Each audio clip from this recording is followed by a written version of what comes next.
The story begins on a cliff. We see a man attack an older man with his sword. The older man managed to block the attack. The man was annoyed to see this. The older man smiled and told the younger man that he is impressed. He said that he did not expect him to be able to move like this after receiving a grave injury. He referred to the younger man as the Phantom Swordsman and told him that his mental fortitude fits his title. He told the Phantom Swordsman that the sword techniques he created were amazing. The man tapped his sword and sent the Phantom Swordsman flying. He covered his sword with his internal energy. He told the Phantom Swordsman that he won't be able to use any energy in his current state. He told him it is actually a miracle that he is even able to move in the first place. The man took a stance and told the Phantom Swordsman that he no longer needs to fight. He told him that he can rest. The moment he said this, he fired several energy attacks at the Phantom Swordsman. The Phantom Swordsman managed to stand his ground and block the attacks. Immediately, he blocked the attacks. The man charged at him and landed a kick on his stomach. The attack pushed him down. The man tried to stab him, but he managed to dodge the attack. He used his leg to attack the man. He was able to kick his sword away.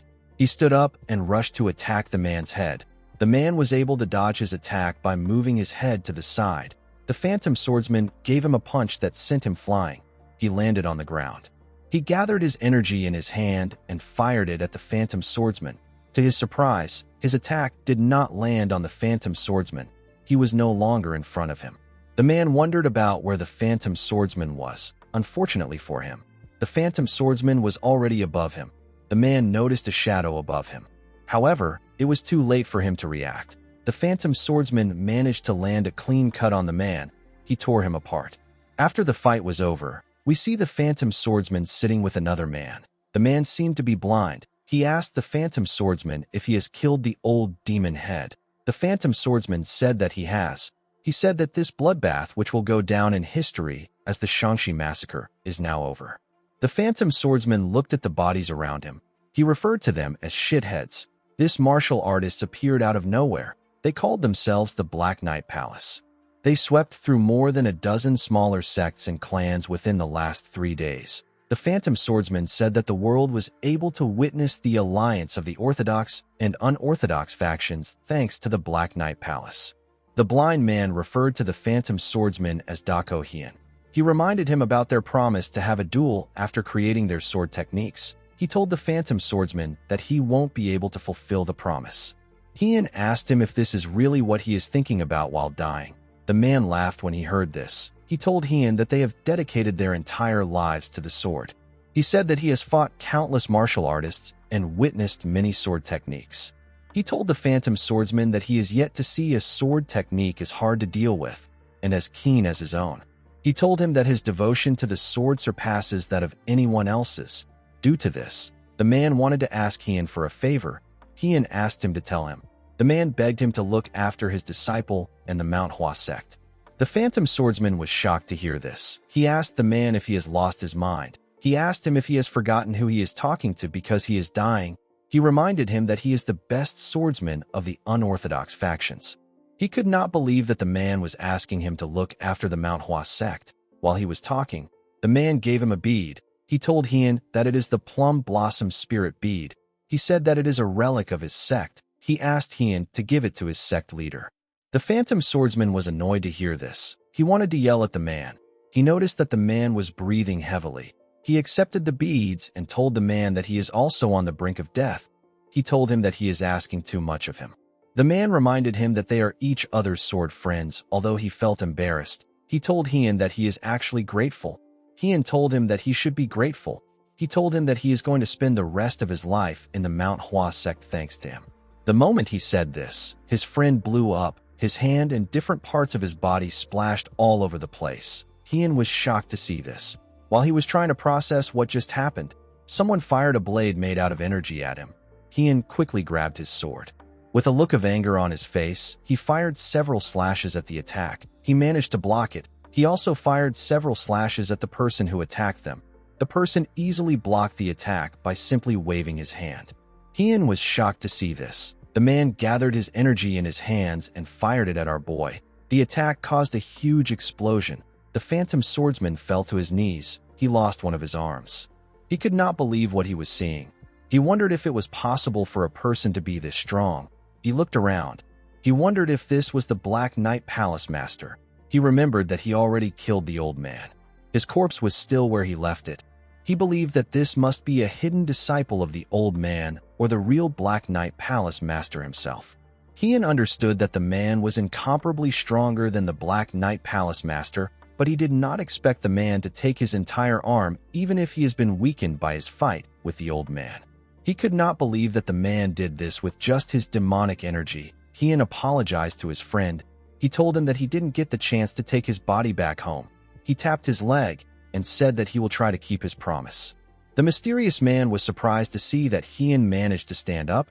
Our boy ran towards the edge of the cliff. Heian did not know if he will be able to survive falling off a cliff after losing the man, but he did not want to give up. He wanted to believe that there was hope. He jumped and turned around. He promised to never forget the man. He told himself that he will take care of the man the next time he sees him. The moment he thought of this, an energy blade tore his body apart. Heian could not comprehend what was happening. All he could see was the lower parts of his body falling down. He also saw the man laughing at him. Heian called him a fucker. He asked him to stop laughing. As he fell off the cliff, Heian apologized to his friend. He told him that he won't be able to keep the promise. Before he lost consciousness, the beads released a bright red light. In the next scene, Heian heard people calling out to him.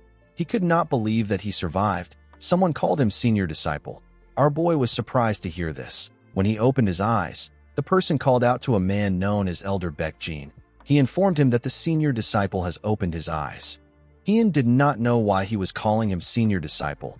He did not know that he was in a different body. The elder grabbed his head and referred to him as Mu Wai. He told him that he did great. Heian immediately recognized the man. He remembered him as Elder Baekjin of the Manhwa sect. The elder said that the heavens has blessed them. He said that he actually thought that he was too late, even though he tried acupuncture. The elder called him Mu Wai and asked him to stay still. Heian did not understand why the man kept calling him Mu Wai. He remembered that Mu Wai is the senior disciple of the Mount Hua sect's second-generation disciples. He is the disciple of his friend whose name is Hyunjo. The Phantom Swordsman did not understand why he was called Mu Wai. He wondered if the old man has lost his mind. While he was thinking, he remembered how the beads were shining. He quickly understood the situation. He said that the light is the issue. The disciple next to him was surprised to hear this. He told him that his wounds have not closed yet. He asked him not to speak. In the next scene, we see Heian stand up. The elder asked him if he is going outside. Heian said that he is. He realized that he almost replied rudely to the elder. The elder told him that it is a good idea to move around a bit. He reminded him that he was bedridden and unable to eat for a week. He asked him not to push himself too hard. Heian stepped out of the building and moved around the area. He went to a pond and used the water to wash his face. He could not believe that only 7 days has passed. He felt like it has been a year. For the past 7 days, Heian dreamed of a life. He dreamt about Mu Wai's life. He saw his entire life and the things he experienced. He saw the 2 decades that the young man lived through. Heian saw how the sect was attacked through Mu Wai's eyes. He saw how the sect was burnt down, how the disciples were killed. They tried to fight back, but a large amount of them were killed. He saw Hyunjo talking to the young man. He saw Hyunjo fighting the Black Knight Palace Master. He saw how Mu Wai got injured while trying to save his fellow disciple. Heian called him an absolute fool. He could not believe that Mu Wai tried to help someone when his body is so weak. He believed that he should have put himself first before anyone. Thanks to the injury he got, Mu Wai died. Heian remembered that the light came from the plum blossom spirit beads. He wondered why he was the one who got reincarnated and why he ended up in this body. He did not understand why Hyunjo wasn't chosen. He wondered if this was also fate. He let out a sigh and stood up. Even if he did not like it, it did not change the fact that he has been given another chance at life. Heian knew that he could not throw away this chance. He promised to find the masked man and cut him up into pieces. Heian knew that the man was stronger than the Black Knight Palace Master.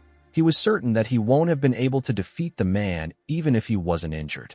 In order to get a chance at beating the man, our boy has to grow stronger than his previous self. As he walked into a building, he remembered Hyunjo asking him to look after his disciple and his sect. He also remembered what Hyunjo told Mu Wai. His friend asked his disciples not to fear. He told them that they will be the ones to protect the sect. Ian took out some books from the shelf and placed them on the table. He asked his friend not to worry. He said that he will fulfill his promise and avenge his death no matter what. In the next scene, we see some men talking to the sect leader. The sect leader asked them if they need to rebuild a total of 8 pavilions. A man told him that they do. He said that the damages grew because they were unable to put out the last ambush's fire in a timely manner. The sect leader told the man known as Baek-san that he assumes that they don't have enough money to cover the damages because of their previous damages. Baek-san told him that he is correct. He revealed to him that profits and visitors will be cut down drastically for a while. The sect leader, whose name is Baekyu, realized that they need to avoid large expenditures. He told Baek-san that it is better if they start with the most important pavilion first. He asked Baek-jin about the disciples' recovery. The man informed him that they are all recovering smoothly. He said that the gravely injured disciples are also doing much better. He asked him not to worry. The sect leader was relieved to hear this. He asked him about how Mu Wai is doing. He believed that the news about Hyunjo would have been shocking for the boy. Baek-jin told the sect leader that our boy actually took it better than he expected. He said that Hyun has healed a lot. He revealed to him that he was walking around yesterday. Baek-san was surprised to hear this. The sect leader was relieved to hear this. He said that it is good that Hyun is taking it well. He asked Baek-jin to still check up on him once in a while. He reminded him about the kind of child Mu Wai is. He said that he is worried that the boy is just pretending to be all right. He hoped that the boy was going to get through it. The scene shifts, and we see our boy reading in his room. While reading, he remembered talking to his friend when he visited the sect. He and Hyunjo were watching the disciples train. Hyunjo asked Hyun about how the disciples are. Hyun asked him about what he means. The man asked him to tell him what he thinks of the disciples. Hyun told his friend that they are useless. Hyunjo agreed with him. He said that the Manhwa sect is currently regressing. According to the man, the sword technique is the pinnacle of variability and illusions that brings the plum blossoms into bloom, and they fool themselves into thinking it is of perfection. Hyunjo asked his friend if he is aware of the future that awaits a sect that is incapable of reflecting and developing new paths. Hyun said that the sect will experience its downfall. Hyunjo told him that he is right. He told him that there is no use trying to force change. Hyun told him that he would try to force change if he was in his position. He asked him if he has another idea. Hyunjo said that he will show the disciples that the plum blossom sword technique is not all there is. He said that he will show them that there is a higher realm that they can reach. Hyun asked his friend if this is the reason why he came up with the promise to create their own sword techniques and duel with them in the future. Hyunjo reminded our boy that he has reached his current realm by renovating various martial arts techniques. He said that he assumed that it will be possible for him, since he is the best swordsman in the unorthodox faction. When Hyun first saw the disciples of the sect, he thought that the problem was with the sect. They are called a renowned sect, and yet they were unable to put out anyone talented for the last 100 years except Hyunjo. Hyun realized that this was a foolish assumption. He had only seen the entry-level martial arts, such as the six-fold combo circulation technique and the six-fold combo sword technique. Both of these techniques are flawless. Martial arts techniques become more powerful with time as it goes through the hands of other people. This is the power of a sect. The Manhwa sect hit a wall because it was too great. Hyun realized that his friend wanted to show the disciples the determination to get through the wall by introducing them to a new realm. He decided to complete the new sword techniques that Hyunjo was not able to complete as a way to compromise on the promise they made. He realized that the sword techniques will have to be only and wholly belong to the sect. It can't just be the form and movements of the sect. It also has to have the intentions of the Manhwa. In order to do this, our boy needed to enlighten himself on the teachings of the sect, starting from the very basics. After this, he can then go to Hyunjo's sword techniques. Hyun sat in a lotus position and circulated his energy around his body. He wanted to erase all the martial arts and teachings that Mu Wai learned. Even if they are trying to learn the same techniques, the interpretations and lessons learned by them will be different. Hyun could not accept what Mu Wai learned as his. Our boy knew that he could not underestimate the practice just because it is the basics. Hyun was using the autumn flower circulation technique. He noticed that the speed of the technique did not fall behind the ghost arts. It was also very stable. In his past life, Hyun only sought efficiency, and he used unorthodox sword techniques. The The sword techniques of the Manhwa are different. Our boy believed that he can learn something completely different from this. He realized that the life of the phantom swordsman who only cared about the sword is now over. He decided to live as Mu Wai from now. The scene shifts, and we see one of the disciples knock on Hien's door. He referred to him as senior disciple and asked him if he is inside. Hien did not reply immediately. The boy continued knocking. Our boy was forced to open his eyes. He looked very tired. He stepped out of the room to see the person at the door. He recognized the boy as Mu Chiol. He asked him about why he came. The boy informed him that he came to check on him because it has been 3 days since he left the Harmony Medicine Palace, and yet he has not been to the morning training sessions. Hien was surprised to hear that it has been 3 days. He remembered that they said that he wasn't able to eat properly for 7 days. He was reminded of the time when he was trapped in the Blood Tempest sect's inescapable net tactic. He told Mu Chiol that he didn't know that so much time has passed. He asked him to direct him to the training ground. As he walked down the stairs, Mu Chiol carefully looked at his senior. He could tell that something was different about Mu Wai. Our boy actually wanted to get a good drink to satisfy his thirst. At the training ground, we see a boy with long hair directing the other disciples. The other disciples were copying his movements. He asked a boy known as Mu Ryan to raise his arm higher. The boy accepted the order and quickly corrected himself. Hien watched the disciples as they trained. He realized that they were still as terrible as ever. Their feet kept moving when it shouldn't because they were not able to maintain balance. This further worsens the weight balance. They are also unable to add strength into their attacks because of this. Their posture was bad too.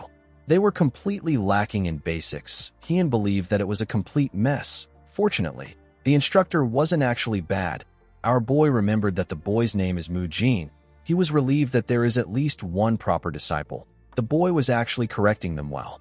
He was like a senior disciple to the second-generation disciples. Hien wondered why this boy was doing something that the senior disciple should be doing. He believed that the owner of the body must have had a really shy personality. He was also lacking in martial arts and leadership skills. However, Mu Jin was different. He knew how to lead people. He has a calm personality, and he has shown great potential ever since he was young. It makes sense that a lot of the disciples listened to him. It is natural for those with talents and skills to be given opportunities. Mu Jin has the skills and the personality, so Hien did not have any issues with him taking on the role of senior disciple. Of course, this has to change now. After Mu Jin was done with the training, he put his hand together and told them that it is over for today. The disciples were quite tired. They felt like Mu Jin has been a lot stricter recently. While they were talking, they all noticed their senior. They greeted him and asked him if he is all right. Hien told them that he is fine. One of them noticed something about him. She felt like something about her senior was different. Mu Jin walked down the stairs to greet his senior. He told him that he wasn't able to greet him properly because he was in the middle of training. Hien noticed that the boy did not fully walk down the stairs. It is disrespectful to stand above your senior while talking. He told the boy that it must be hard for him to do something that he should be doing. Mu Jin bowed his head and told our boy that he is thankful that he allowed him to do it. Hien informed the boy that he will be doing it from now on. Mu Jin was surprised to hear this. The other disciples could not believe what they were hearing. Mu Chiol realized that he was right. He thought that he was being sensitive before. He became certain that his senior has changed. Mu Jin reminded our boy that he was the one who asked him to do it before. Hien asked the boy if there is something wrong with him choosing to take on his responsibility again. Mu Jin told him that he asked him to do it because he didn't have the confidence that he will be able to carry out the job properly. Hien smiled when he heard this. He realized that this idiot wants to become the head disciple. The head disciple is a disciple that has the ability to succeed the role of sect leader. Currently, there are very few first-generation disciples because of the Shangxi massacre. The remaining first-generation disciples and the elders are busy with the reconstruction of the sect. In order to change the Manhwa sect, it will be more efficient to change the second-generation disciples because they are the future of the sect. It is much easier to do this rather than trying to change the minds of the elders and the first-generation disciples. On top of this, there is also the purple aura circulation technique. This is a technique that only the sect leader and the head disciple of the sect can learn. It is one of the top 10 circulation techniques when it comes to powerful internal energy. Hien needs this technique in order to surpass his past self. He needed to become the head disciple. Our boy knew that Mu Jin would be shocked to hear that he has to leave the job. Mu Jin asked Hien if he believes that he has the right. He asked him to tell him what he did when the Black Knight Palace invaded their sect. Mu Chiol was shocked to hear this. He quickly called out to the boy. Mu Jin told Hien that he did not listen when the elders asked him to stay put. He asked him if he remembers what happened. He asked him if he killed anyone from the Black Knight Palace. He asked him if he saved the elders and the others. He told him that he only managed to burden the elders. Hien smiled when he heard this. The boy reminded him that other disciples also copied him and rushed to fight. He said that many people would have died if the first-generation disciples hadn't risked their lives to protect them. Hien told the boy that he is right. He told him that he agrees with him. Mu Jin grit his teeth when he heard this. Our boy told him that he intends to take responsibility as the senior disciple. Mu Jin asked him to tell him how they are supposed to trust him. Hien told the boy that he has misunderstood something. He walked up the stairs and moved close to him. Mu Jin asked him to tell him what he misunderstood. With a menacing look on his face, Hien told the boy that he doesn't have to look up to him. He asked Mu Jin if he sounds like someone who is trying to convince him. He told him that he does not need his permission for the choices he makes. He asked Mu Jin to put himself together. He told him that he is notifying him and not trying to convince him. Mu Jin became nervous. He wondered if the man standing in front of him was truly the senior disciple that he knew. Hien told the boy that he will take over morning training starting tomorrow. He asked Mu Jin to come see him if he has any complaints after tomorrow's training. He asked the boy not to be too upset. Mu Jin told his senior that he seems like a completely different person. Hien told the boy that people change when they come back from the brink of death. The disciples did not understand what was happening. They wondered if their senior disciple will really take over the training. One of the disciples called out to Mu Ryan. The boy said that Mu Jin is going to allow the senior disciple to take over. The boy next to Mu Ryan told him that Mu Jin was really mad before, and now he has calmed down. He told him that he couldn't hear their conversation. Mu Ryan told his friend that Mu Jin must have backed off out of kindness. He said that he is worried because he knows the senior's skill level. His friend told him that they can do the same thing. Mu Ryan asked him about what he means. The boy suggested that they talk to Hien. At night, we see the boy and his friend walk up to our boy's door. When they knocked on the door, Hien asked them about why they came. The boys told him that they want to talk to him. They said that they have something to say to him that the others can't hear. Hien grabbed his sword. He said that he is curious to know what they want to talk about so late in the night. When Hien stepped out of the room, the boys were shocked to see him holding a wooden sword. He was not a person who would do this. Mu Ryan's friend told our boy that he wants him to take back what he said today. He told him that Mu Jin only backed off because he wanted to help him preserve his image. Hien said that this is interesting. He asked the boy if Mu Jin was the one who sent them. The boy told him that they came on their own will. Our boy told him that he has no say on the matter. He asked him to go back. He told him that he will pretend that he didn't hear what he said. The boy called out to Hien. He begged him to consider their perspective. He told him that they are not doing this because they don't like him. He said that they simply want to be taught by someone who is actually skilled. He asked our boy to take a look at himself. He told him that his skills are subpar. He told him that he is being greedy. The boy next to him told Hien that they won't accept a leader who is beneath them. With a terrifying tone in his voice, Hien said that the Mount Hwa's hierarchy has degraded. He told the boys that he understands what they mean. He told them that he will prove his skills to them since they doubt him. He asked them to wield their swords. The other boy asked Hien if he is serious. Our boy told them that he is. Mu Ryan's friend drew out his sword and charged at him. He asked him not to regret it later on. Our boy easily knocked the boy's sword out of his hand and used his sword hilt to hit his neck. The boy fell to the ground and struggled to catch his breath. His friend also charged at Hien. With a single swing of his sword, he knocked the boy's sword out of his hand and sent him flying. Mu Ryan's friend told our boy that they lost. Hien asked him not to state the obvious. He grabbed the boy's clothes and told him that it is time for the two of them to be taught a lesson. The boy was shocked to hear this. He realized that he messed up.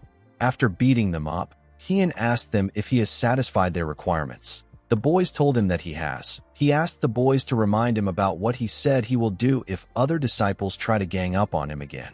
The boys said that he told them that they will also receive a beating alongside those disciples. Hien asked Mu Ryan's friend if he is weaker than Mu Jin. The boy told him that he is much stronger than Mu Jin. He asked the other boy if he still believes that he is weaker than other disciples. The boy told him that he does not. Hien told the boys that he will forget what happened today. He said that everyone makes mistakes. He asked the boys to go back and rest. He told them that the morning training will soon begin. The idiots bowed their heads and thanked him for his mercy.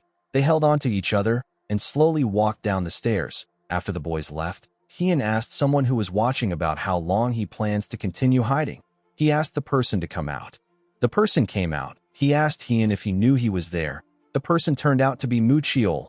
Our boy told him that it is impossible for him not to know that someone of his size was hiding. He asked the boy about why he was hiding. Mu Chiol explained to him that he saw Mu San and Mu Ho coming to his place. Hien wondered about who Mu San and Mu Ho were. Mu Chiol said that he followed them just in case they wanted to try something. He told Hien that he did not expect him to win against them. Our boy realized that Mu Chiol was referring to the boys. Mu Chiol asked Hien if he has been hiding his true skills all this time. From what Hien observed, the second-generation disciples fall into two categories. There are those who maintain their distance from Mu Wai while showing him the respect that he deserves, and there are those who discreetly look down on him and speak poorly about him. However, Mu Chiol did not belong to any of these categories. He has actually helped Mu Wai a lot. Although he has a rather blunt and indifferent personality, Hien wondered about why the boy helps Mu Wai. He believed that Mu Wai did not understand the reason because he was young when he was in his body. Hien knew that there was a simple reason why the boy behaved like this.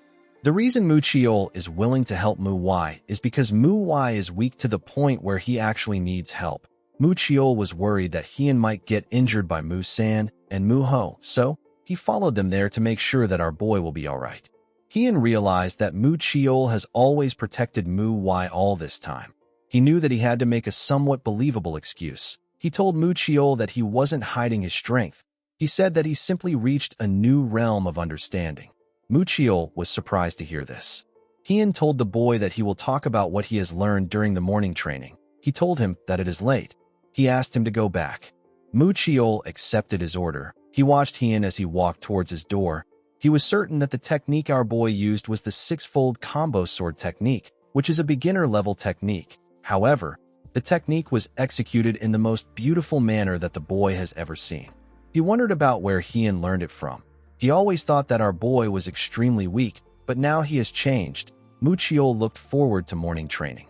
Although he lied about reaching a new realm, Hien began to wonder about how he was going to explain it. The scene shifts, and we are taken to the disciples' hostel. The boys told Mu Ryan that they were beaten by their senior. They said that he is not the senior disciple that they knew. They told him that he was a completely different person. Mu Ryan's friend told him that they cannot act rashly. He told him that they almost died. Mu Ryan stood up. He asked the boys to stop spouting nonsense. He asked them to go get ready for morning training. The two boys stood up and supported each other. The other boy told his friend that he hopes that Mu Ryan doesn't try anything against our boy. Mu Ryan's friend told him that he hopes Mu Ryan is beaten to a pulp. Mu Jin saw the boys injured. He asked Mu Ryan if something is wrong. He told him that Mu San and Mu Ho look terrible. The boy said that it is nothing much. He explained to him that the boys didn't like the fact that the senior disciple will be leading morning training sessions. He told Mu Jin about everything that happened. Mu Jin said that he will scold the boys later. Mu Ryan was shocked to hear this. He asked his friend for his reason. Mu Jin said that our boy can only stand up for himself now. He told him that the senior disciple will back off once he realizes that he is not fit for the position. He told his friend that there is no point in doing stuff like this behind his back. He said that he is ashamed. Mu Ryan told him that they were just worried. Mu Jin asked him to stop talking. He told him that he knows what they are worried about. He told him that he will take care of the matter himself. He asked him not to concern himself with it. The next day, everyone came to the training ground.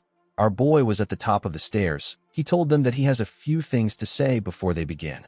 Mu Jin wondered about how someone can change so much overnight. He took a look at Mu San's body. He wondered if our boy has been hiding his skills. He did not expect him to be able to injure Mu San and Mu Ho to this extent.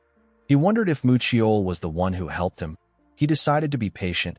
He was certain that he will soon get the truth. He believed that he will be able to tell whether Hien was bluffing or not depending on how the training goes. Mu Jin told the disciples that they are all weak. He said that there are many reasons why a person is strong, but there is only one reason for weakness, and this is the basics. Our boy revealed to them that they will only practice the six-fold combo during morning training from now on. The disciples were shocked to hear this. Heian told them that he understands that they want to get through the basics and move on to higher-level techniques. Someone asked him if there is something wrong with this. Heian stopped talking when he heard this. The other disciples quickly turned around. The person who spoke turned out to be Mu Ryan. The boy asked Heian if there is something wrong with wanting to learn things faster. The boy believed that he should challenge Heian since his fellow disciples did not have the courage to do it. Mu San and Mu Ho were shocked to see what their friend was doing after they warned him. Heian could not believe that this is a renowned sect. He asked Mu Ryan to come up if he has any complaints.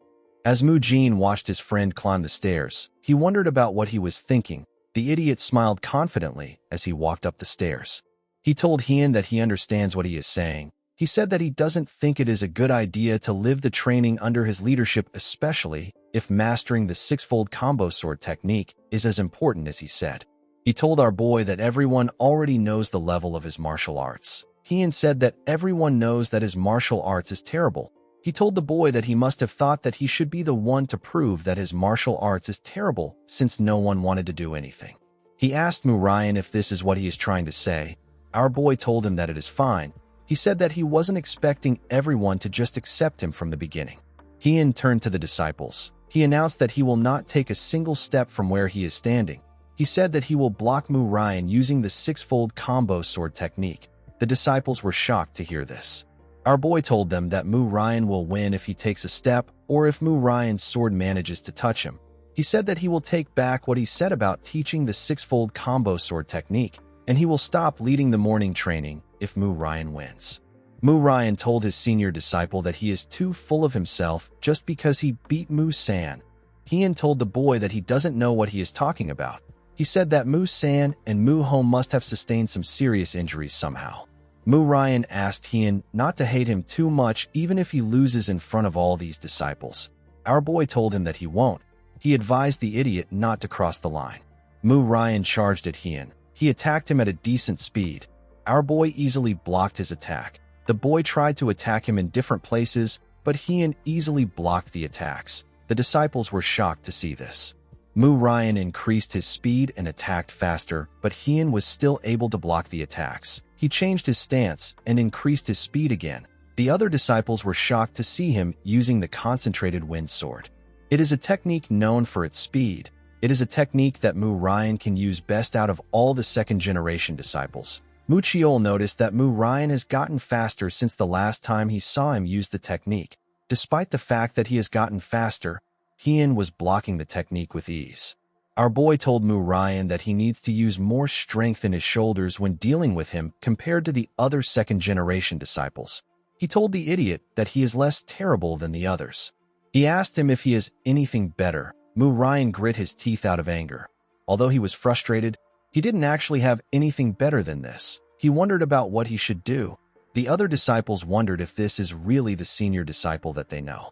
They noticed that his leg hasn't moved at all and his balance hasn't shaken at all. Mu Jin could not believe what he was seeing. Mu Ryan realized that it is already over for him. He did not know how he was going to recover from this. He showed everyone Heian's skills, but not in the way he wanted. He wondered about how his senior managed to improve this much. Our boy told him that he is not strong. He explained to him that a sword should not be swung with two arms. Instead, it should be swung with the entire body. Due to this, the most important thing when it comes to swinging a sword is the feet. Heian told the boy that if he overlooks the fact that he has to utilize his feet because he is too focused on swinging and stabbing, his sword will become useless. He explained to Mu Ryan that he is not fully healed yet, and he was still able to block all his attacks. He told the boy that this is how useless his technique is. He told him that he is not just talking to him. He asked the boy if he now understands why they need to start from the basics. Mu Ryan was surprised to hear this. Heian noticed that the boy was just staring. He assumed that the boy did not understand what he was saying. He raised his sword up and told him that he will show him what it means to swing a sword with his entire body. Mu Ryan was shocked to see this. He said that he didn't say anything. Unfortunately for him, Heian knocked him out before he could say anything else. The other disciples were shocked to see this. Our boy called out to Mu Ho and Mu San. He asked them to come up there and carry Mu Ryan to the Harmony Medicine Palace. The boys immediately ran up at full speed. Heian asked the other disciples to raise their swords. He told them that if they do not raise their swords, he will assume that they have complaints about his method. He said that they can come up anytime if they have any complaints. The disciples quickly raised their swords. Heian said that nobody seems to have a problem with him. He told the disciples that he will begin the morning training. He told Muchiol that he put a good amount of strength into his move, but he is too rigid. Our boy called out to someone known as Manhwa and asked the person to pay attention to their step. He told the person that their sword is shaking. The person quickly accepted his correction. Heian remembered talking to Hyunjo in the past. He told his friend that Manhwa is the worst disciple in the sect. He asked Hyunjo if Manhwa possesses a hidden talent that he can't see. He asked him about why he chose the boy as his disciple. Hyunjo told Heian that the boy is actually very normal, but he has never seen him give up on anything. Our boy asked him if he chose Manhwa only based on his determination.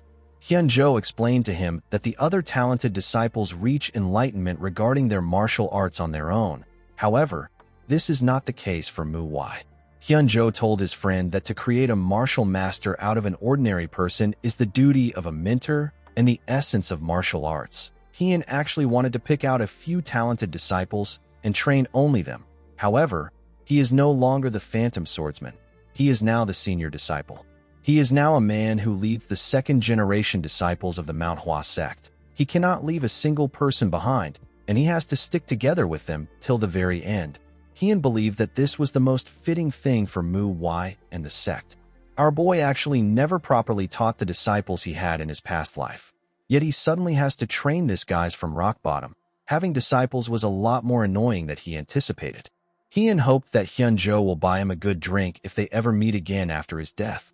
Our boy called out to Mujin. He asked him if he is tired. He asked him to put more strength into his moves. While thinking, our boy thought about someone. He hoped the person was doing well. Heian was always focused on bettering himself. He never tried teaching anyone well. He wondered if the person is eating well. He was certain that the person won't lose in a fight, so he believed that he will be doing well.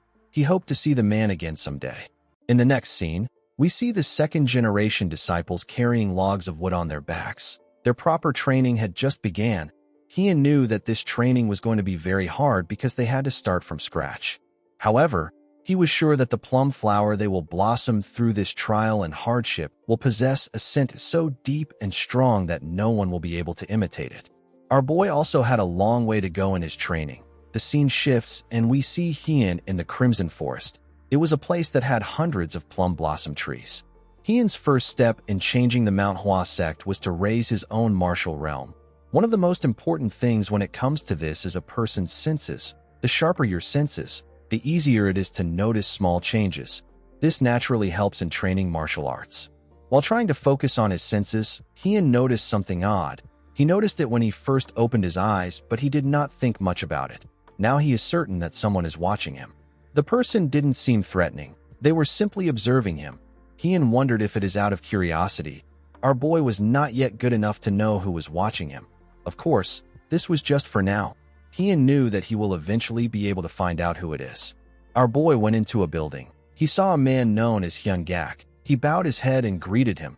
He referred to him as senior. The man asked him about what he wants. Heian explained to him that he wants to take a look at the secret techniques. The man found it odd that Manhwa wanted to see the secret techniques. He decided to just allow it. He reminded him that his injuries haven't completely healed yet. He asked him not to overdo it. Hyun-gak told our boy that he heard his disciple was rude to him. Heian was surprised to hear this. He didn't know which disciple the man was talking about. He beat up 3 guys. Our boy believed that it didn't matter. He assumed that Hyun-gak must be mad that he beat up his disciple. To his surprise, the man apologized to him. He said that Mu-sin must have done something worth getting beaten up for. He said that the boy would have faced worse consequences in his time. He apologized to Hyun-gak for not teaching him to be better. Heian did not expect it to be Mu-san. He also didn't expect the man to be understanding about it. He told Hyun-gak that he simply did what he should have done as the senior disciple. He asked him not to worry about it. The man was surprised to hear this. He quickly turned to Heian. He wondered if his ears were hearing the right thing. He could not believe that Heian said that he did it as the senior disciple. While looking at our boy, the man noticed something odd. He wondered if Mu Wai's eyes were always this sharp. Hyun wondered why Hyun Gak was staring at him. He wondered if the man changed his mind about being angry that he beat up his disciple. Hyun Gak was actually thinking about how our boy's eyes were filled with determination. He told Hyun that he did a good thing by looking after his martial brothers as the senior disciple. He apologized to him for making him wait. He told him that he can go. Hyun Gak watched him as he walked away. He did not expect our boy to be full of determination after losing his master. He said that he is very proud of our boy for picking himself up again. The scene shifts, and we see Hyun going through the books. He wondered about what he needed to do to raise his own martial arts realm. A martial arts realm has a different meaning to each person. Some believe that it is the strength of the martial arts a person possesses. However, this is wrong. Life and death in the Murim is not decided by the strength of martial arts alone. There is no person who would fight so foolishly when it means to kill or be killed in the Murim. The important things when it comes to survival in the Murim is a person's ability to utilize the martial arts they have learned, as well as quick and precise judgment and thinking, along with the capabilities to back it up. Because of this, a martial realm is not just martial arts. It is also the mastery, as well as the experience and wisdom to go with it. One must keep in mind that enlightenment is achieved through endless contemplation and reflection. This is the definition of martial realm that the best swordsman of the unorthodox faction has lived by. It is the truth that he reached after endless training and contemplating. Therefore, the first step to raising one's martial realm starts with truly understanding martial arts. This made Hyun wonder about what the martial arts of the Manhwa is. He didn't know yet. They were things that he was not permitted to read yet. The books were forbidden for disciples. They were to prevent greedy and curious disciples from foolishly trying to learn higher-level martial arts and rendering their chi paths useless. All sects restrict access to their secret techniques. The Manhwa sect is no exception. Hyun remembered that his friend once said that the Manhwa is actually looser with their secret techniques. Even though he said this, it doesn't change the fact that a renowned sect is still a renowned sect. Our boy noticed that their martial arts are very systematic, so they are not difficult to understand. The things Hyun has read about include the six-fold combo sword technique, which is the most basic sword technique. He then learned about 3 other sword techniques. He learned the concentrated wind sword, the falling blossom sword, and the thousand-cent sword. After learning the 3 principles of the sword technique, a person will reach the blossom sword secrets. Hyun remembered hearing that he must learn the plum blossom sword secrets in order to be able to learn the best martial arts technique that exists in the Manhwa sect, which is the Manhwa signature technique. These techniques are the 7 deadly plum blossom sword, the 3-edged plum blossom sword, and the lucid plum blossom sword. The driving force that made the sect become one of the 3 most renowned sects of the Murim were this sword secrets. Hyun remembered hearing that the best swordsman that came from the Manhwa sect has learned more than one of these 3 sword techniques. For the Manhwa, the 6-fold combo sword technique is the roots, the falling plum blossom sword, the concentrated wind sword, and the thousand-cent sword act as the trunk. The plum blossom sword secrets are the branches of the tree. The 3 plum blossom swords are the flowers. A martial artist who digs deep into the sword of the Manhwa sect becomes a part of the plum blossom tree. This was the summary about the martial system that Hyun was able to understand. He was only able to reach the level of the trunk. He wanted to check out the plum blossom sword secrets and more, but he needed a plum blossom sword in order to be allowed to do this. A plum blossom sword is a sword given only to those who have been acknowledged for their mastery in martial arts. It is the symbol of the Manhwa. Hyun said that he will get the sword as soon as possible. The moment he said this, someone asked him if he wishes to learn the plum blossom sword secrets. The person turns out to be the sect leader.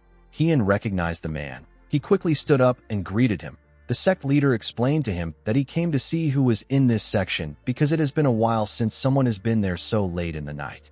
He asked Hyun if he can join him.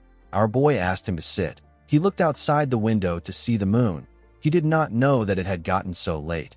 He realized that Hyun Gak must have turned on the candles for him. Baekyu asked our boy if he read all these books. Hyun said that he did.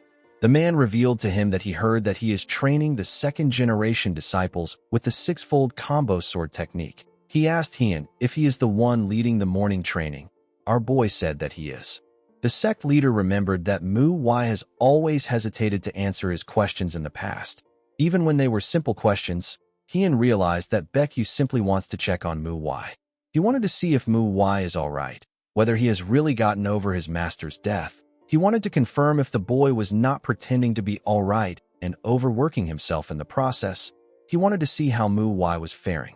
Heian reminded the sect leader that the six-fold combo sword technique is the foundation of the sect. Baekyu agreed with him.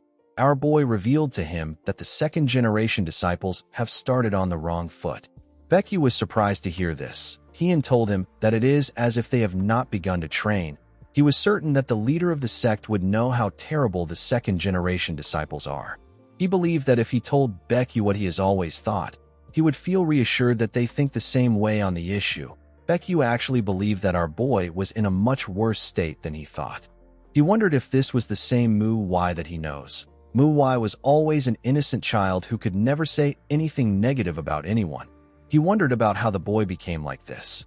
He wondered if it was because of the Black Knight Palace invasion or if the boy was resentful and upset that he was the only one who survived. He wondered if Mu Wai was punishing himself to try and make up for the death of his master, the elders, and the first-generation disciples. Baekyu believed that he needed to tell our boy that it is not his fault. Heian told the man that everyone knows. Baekyu was surprised to hear this. He asked him about what he is talking about. Heian explained to him that all the second-generation disciples already know the six-fold combo sword technique well. This is because it is the first thing they learn after joining the Manhwa sect. He told the sect leader that if he compares when they were first learning the technique to their current state, their technique has gotten worse. Baekyu did not understand this. He found it odd that their techniques have gotten worse even though they have been honing it for a long time. He asked Heian for the reason why this happened. Heian explained to him that the sect and the clans in the Murim have different ideologies and views.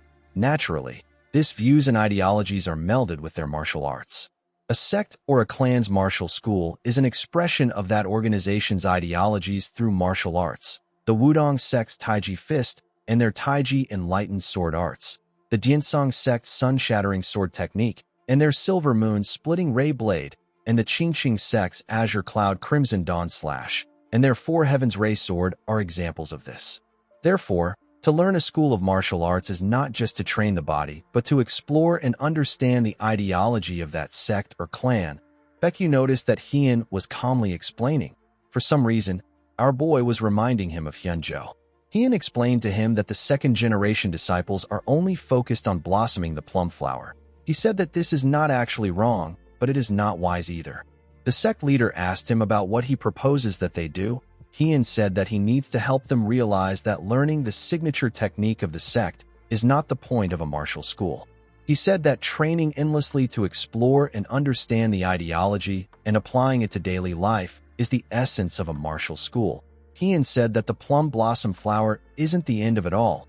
The moment he said this, Baekyu saw him as Hyunjo. He was surprised to see this. Despite the fact that Heian was nothing like Hyunjo, Baekyu wondered if the reason he got the same vibe from our boy was because he shines like Hyunjo did in the past. He wondered if he was the only one who could see Heian's talent. He told our boy that one should not train to blossom the plum flower. Instead, the blossoming of the plum flower should come naturally while training. Baekyu told Heian that he thinks quite deeply for his age. He commended him for making a great observation. He asked our boy about what he will do now. Heian explained to him that he intends to guide them on their six-fold combo sword technique. Baekyu said that this is not what he is talking about. He said that he knows he will do well in training the disciples. He asked Heian to tell him about the path he will follow. Heian did not expect this question. Having studied the martial arts of the sect, our boy realized that they are all great. However, as someone who prioritizes efficiency for his survival, Heian found some things to be disappointing. While reading, our boy wondered why no one used a heavier sword for certain martial arts, or why no one practiced another technique with just their fist instead of a sword. He contemplated about a lot of things. He wondered if some things went against their principle, if they could use a heavier sword like a great sword. He wondered if the path he will walk might stray from what the Manhwa sect pursues. Heian did not know if he was on the right path. This was not a light issue. It made him think about a lot of things. He realized that his path might not go with the principles of the sect. He hoped that his friend would not be too upset with him. Heian told the sect leader that he intends to do the things that his master wanted to do and fill his empty position. Our boy planned on just doing whatever he wanted. He told Baekyu that to continue on the path that one's master walked, and to surpass them, is the duty of the disciples. The sect leader was surprised to hear this. He now understood why he kept seeing Hyunjo in our boy. It was not just because of his talent, but because he intends to continue Hyunjo's will. He knew that it will be difficult for our boy to create a new martial arts technique like his master wanted. Baekyu began to laugh. He told Heian that he is very proud of him. He said that Hyunjo would also be happy with this. Our boy thanked him for his compliment. Baekyu's worries magically disappeared when he saw the disciple that he worries most about show him such a trustworthy side of himself. He was happy to see that there was determination in our boy's eyes. He looked outside the window and said that this is the fragrance of plum blossom amidst the snow. According to the sect leader, the snow of the winter is cold, but the scent of the plum flowers that endure this harsh cold shall be more intense. Baekyu believed that he was unable to protect the plum flowers that blossomed in the sect. He believed that he was the one who was supposed to die instead of Hyunjo. He said that the plum flowers may have fallen, but there is a small flower bud beside the fallen flowers. He told himself that his duty now is to blossom this bud. He told Heian that there are many flowers other than the plum flowers in the sect. He asked our boy if he knows why they chose the plum flower. Heian was surprised to hear this question. He told Baekyu that he doesn't know why. The sect leader told him that he will learn a lot if he mulls it over. He stood up and told Heian that he wants to talk more, but he has already taken out of his time. When he stepped out of the building, Baekyu turned around. He told our boy that he forgot to tell him something. He revealed to him that he also lost his master. He told Heian that he does not actually fully understand his sadness. He knew that every person feels emotions differently. He said that life and death are one. This means that the end is a new beginning. It is a natural flow. He advised Heian not to think of Hyunjo's death as the end. He asked him to consider it a new beginning. He asked him to think of what he is doing as a way to celebrate Hyunjo's life.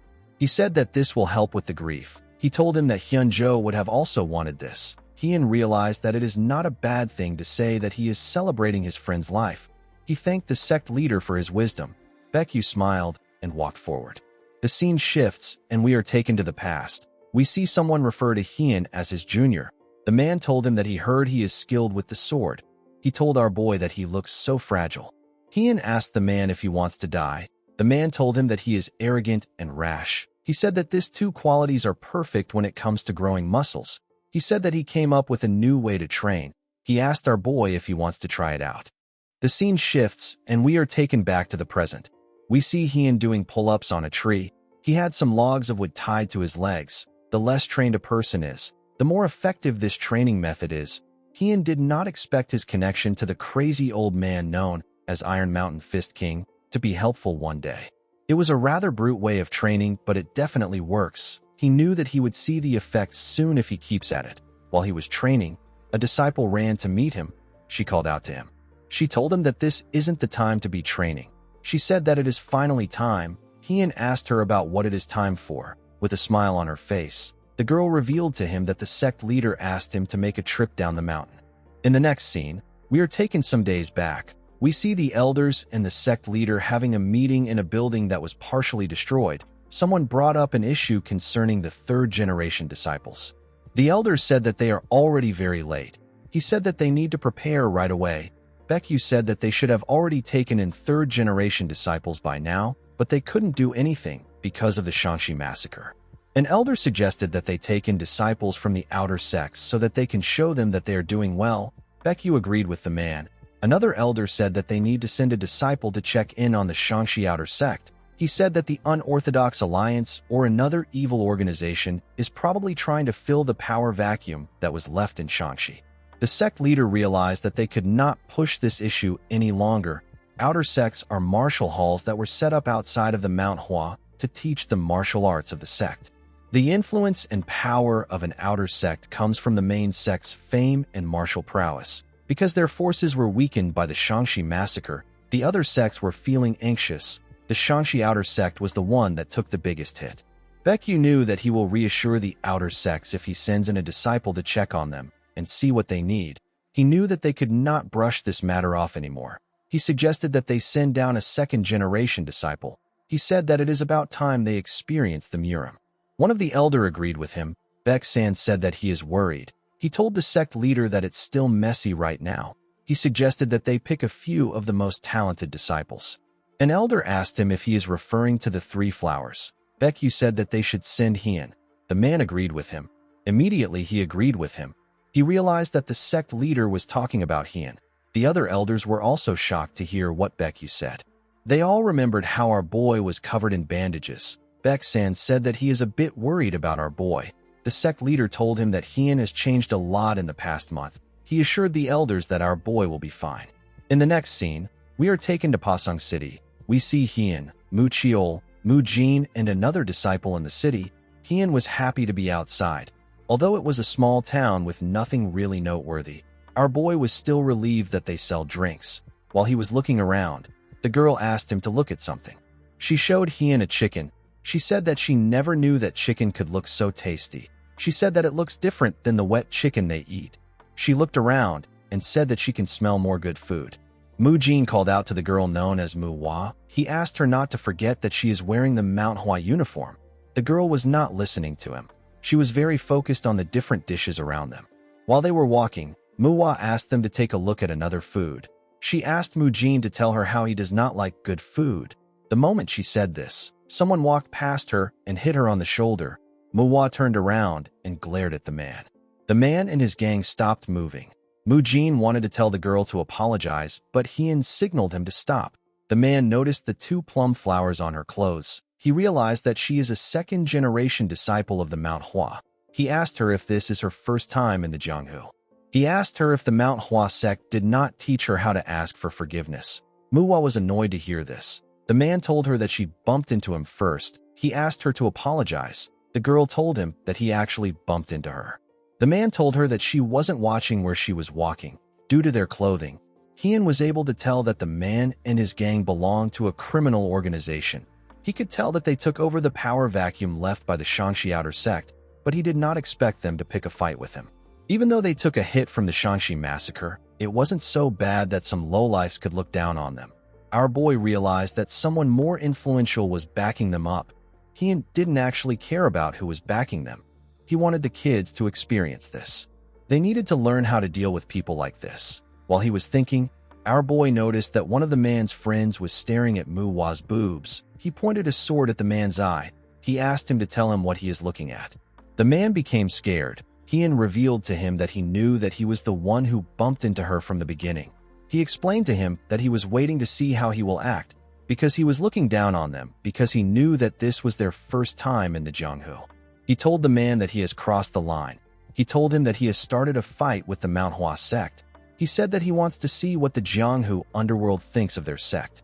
The other man became scared. He did not expect our boy to know that they are from the underworld. He knew that he had to do something about it. He quickly apologized to Hien. Our boy told him that he doesn't accept apologies from trash like him. He asked him to shut up if he doesn't want his friend to lose an eye. He asked them to get out of his sight. The man realized that our boy was serious about stabbing him. He could tell from the look in his eyes. He and his friends quickly ran away. Mu Hua apologized to her senior disciple. Hien asked her not to apologize. He told her that the man was the one who was wrong. Mu Cheol said that the people from the underworld are much worse than they expected. Hien told them that they need to first find an inn and get something to eat. Mu Hua was very happy to hear this. She asked Hien if she can choose what they eat. Our boy told her that she can. Mu Jin realized that the men were the first to pick a fight, but he wanted to tell Mu Hua to apologize without even knowing this. He was only focused on being careful with how they behave because they are representing the sect right now. He didn't think about giving a proper warning to the ones who looked down on the sect. He realized that our boy was aware of his surroundings at all times for him to know what happened. He noticed that Hien reacted as if he was used to this kind of things. He assumed that our boy was actually hiding his worries so that they can depend on him. He believed that Hien was pretending to be used to this kind of situations. This was the only reasonable conclusion he could come up with since our boy has never come here ever since he joined the sect. Hien was actually wondering if he should have just stabbed the man. He was regretting it now. Mu Jin promised to try harder. He said that something like this will never happen again. He said that no one will ever look down upon them again. The scene shifts, and we see the group in a restaurant. Hien ordered for noodles, stir-fry vegetables, and dompa pork. Mu Jin stared at Hien intensely as he ordered. Manhwa and Mu Chiol did not understand why he was doing this. Even the attendant felt uncomfortable. They ate a large amount of food. Mu Jin ate the smallest amount out of everyone, and he still ate 4 servings of noodles. Hien told Mu Chiol that he ate less than usual. He asked him if he is being lazy with his training. The boy told Hien that he simply ate more than them. Manhwa asked the group about what they are going to do. She said that it would have been easier if the sect leader had just told them their mission. Instead, he was very vague with it. The girl said that she doesn't know what they should do.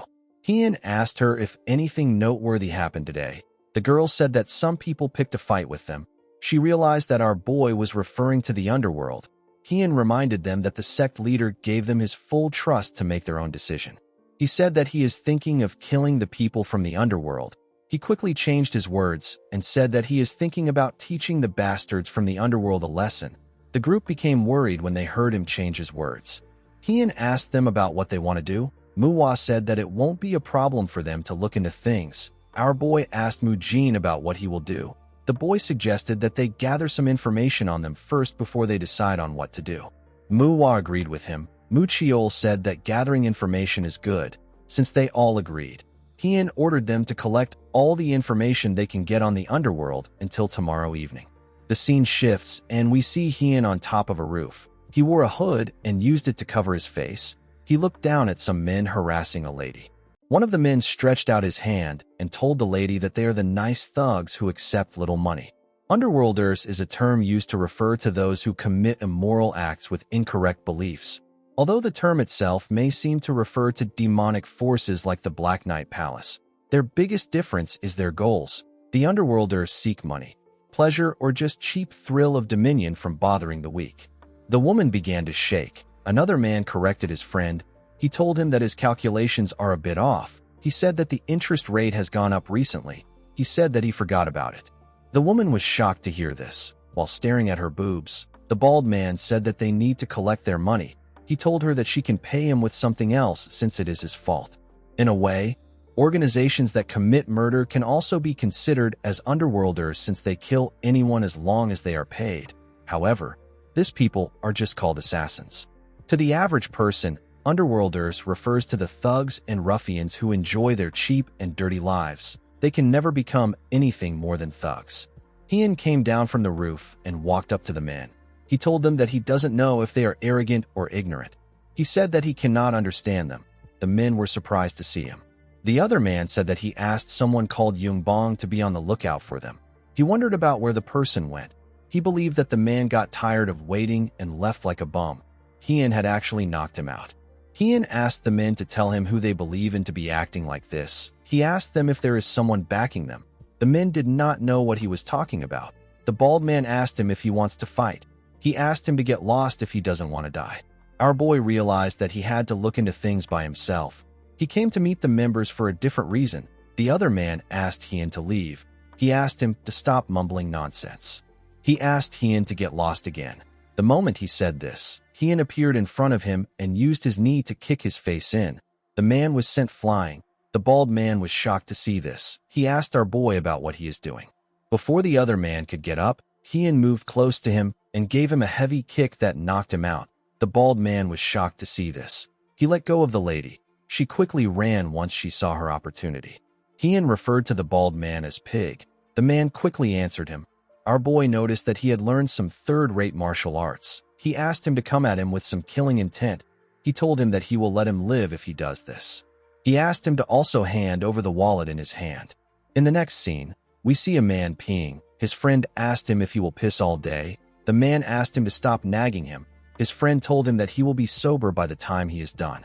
The man stopped peeing and walked back to his friends. At the top of the tree where the man peed, the two thugs were tied to the branches. The man asked his friend to tell him why he is in a hurry. His friend revealed to him that he saw something interesting. He told him that he wants to show him too. He told the man that someone just ordered an incredible amount of food. It was around 3 bundles worth of food.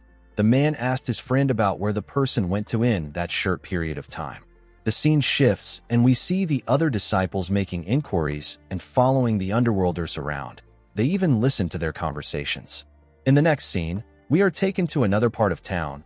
Some of the people in the town caught the smell of pork belly and spring rolls. One of the men said that he doesn't know where this person came from. He said that the person must be out of his mind to bring food in front of them. The people in the town couldn't contain their hunger. They all rushed to take the man's food. They wanted to see what was in the bundles. The person drew his sword and pointed it at them. The other men quickly stepped back. Hien told them that he is not there to share. He told them that he will cut off their heads if they lay a hand on the food. Someone told Hien that he is impressive. The person bowed his head and apologized to him. He introduced himself as So Jingi of the beggar sect. He apologized on behalf of the beggars. Hien put his sword away and introduced himself to them as a disciple of the Manhwa sect. Jingi told him that the beggar sect considers what happened to the Manhwa sword saint as a shame. He said that their sect leader found it deeply regrettable that he wasn't able to help during the Shangxi massacre. Hien told him that it is fine. He said that the situation would have been difficult for the sect leader to interfere because of the extreme heavenly sect. Jingi told him that he is well informed. He asked our boy about why he came to the beggar sect. Hien revealed to him that he wants to get some information regarding the underworlders who currently control Pasang. He told the man that the food won't taste good once it is cold. He told him that they can talk while eating. Jingi called him an interesting man. While they were eating, Jingi revealed to Hien that the underworlders are from the brutal blood faction. They took over the empty space left behind by the Hua Ryu sect, which is an outer sect of the Manhwa sect. The sect got annihilated during the Shangxi massacre. Hien told the man that these men are very strong for underworlders. Jingi agreed with him. He explained to him that everyone in the brutal blood faction is knowledgeable about martial arts. Hien told him that he dealt with a few of them. He told him that he is aware of this. He said that the men have learned some third-rate martial arts. He told Jingi that he has not talked about what is actually important. Jingi stopped eating and asked Hien about what he is talking about. Our boy revealed to him that he is talking about the person behind the brutal blood faction. Jingi asked Hien to tell him why he suspects that there is a mastermind behind the faction. Our boy explained to him that Pasang is not a very big area, but it is not a small one either. The Hua Ryu sect is pretty big for a mid-sized sect. Pasang is pretty big among smaller places, and yet a mere underworld organization managed to monopolize it. Going after power is an obvious action for those interested in the power vacuum, and Pasang isn't small enough for a single underworld organization to take complete control over.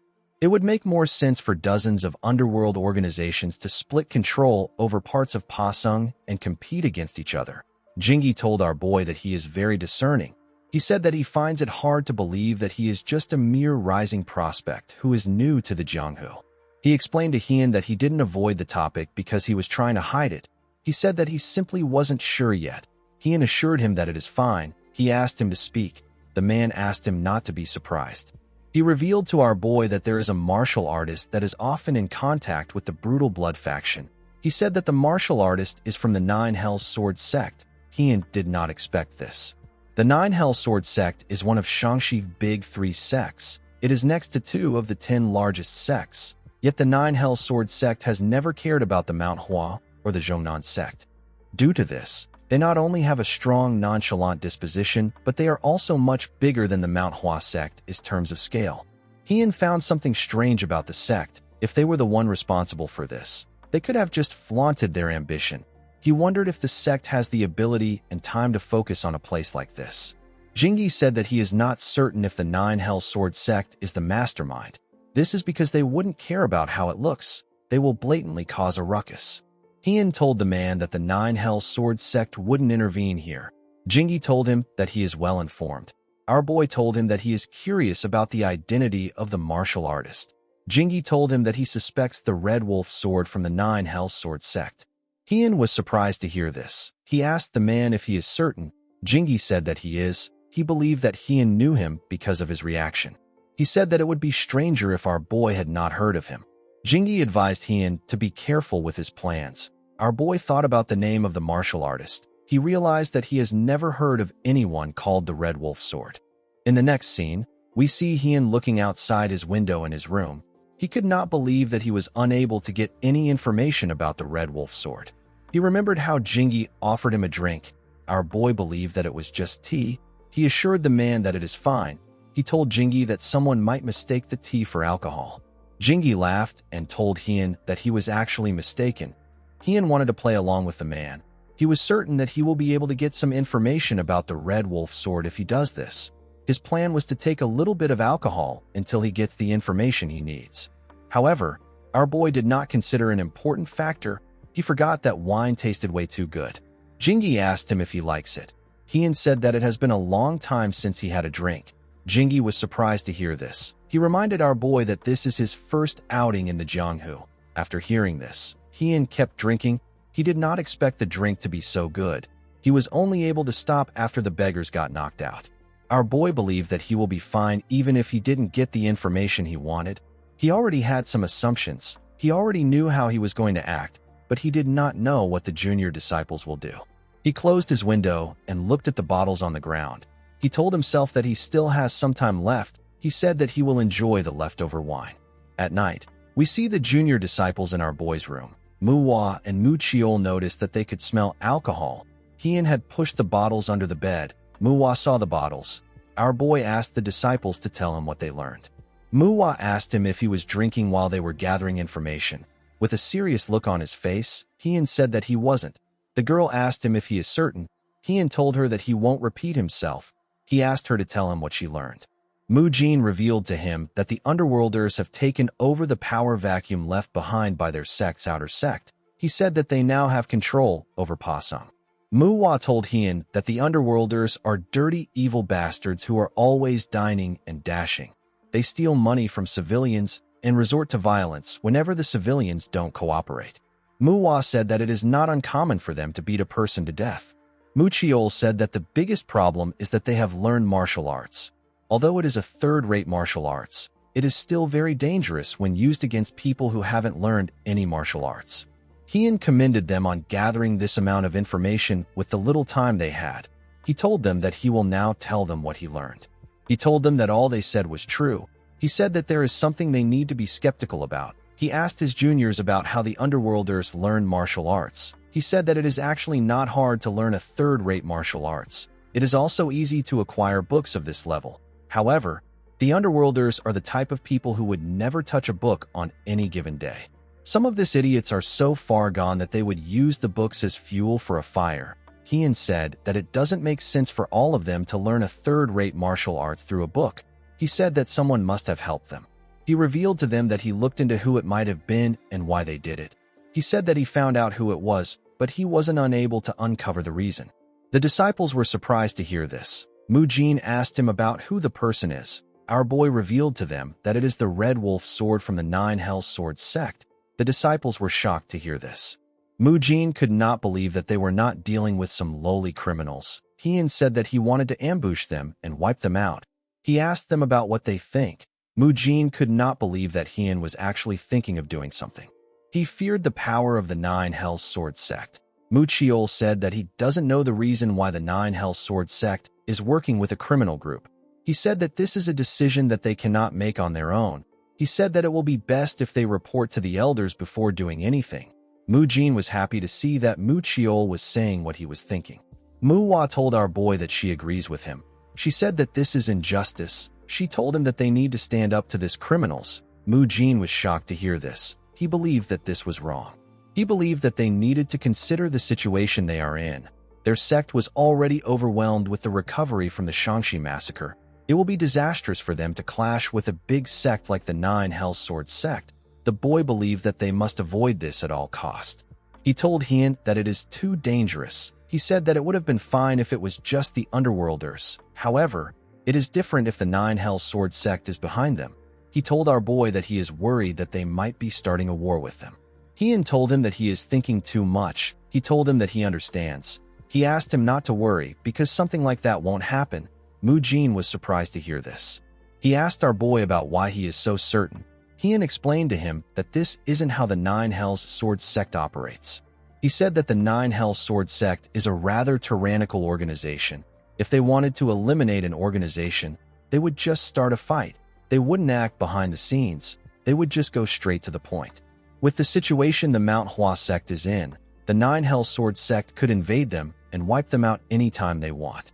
Heian explained to the boy that it is more likely that the Underworlders are not really connected to the Nine Hellsword sect. Even if they are, they won't start a war over it.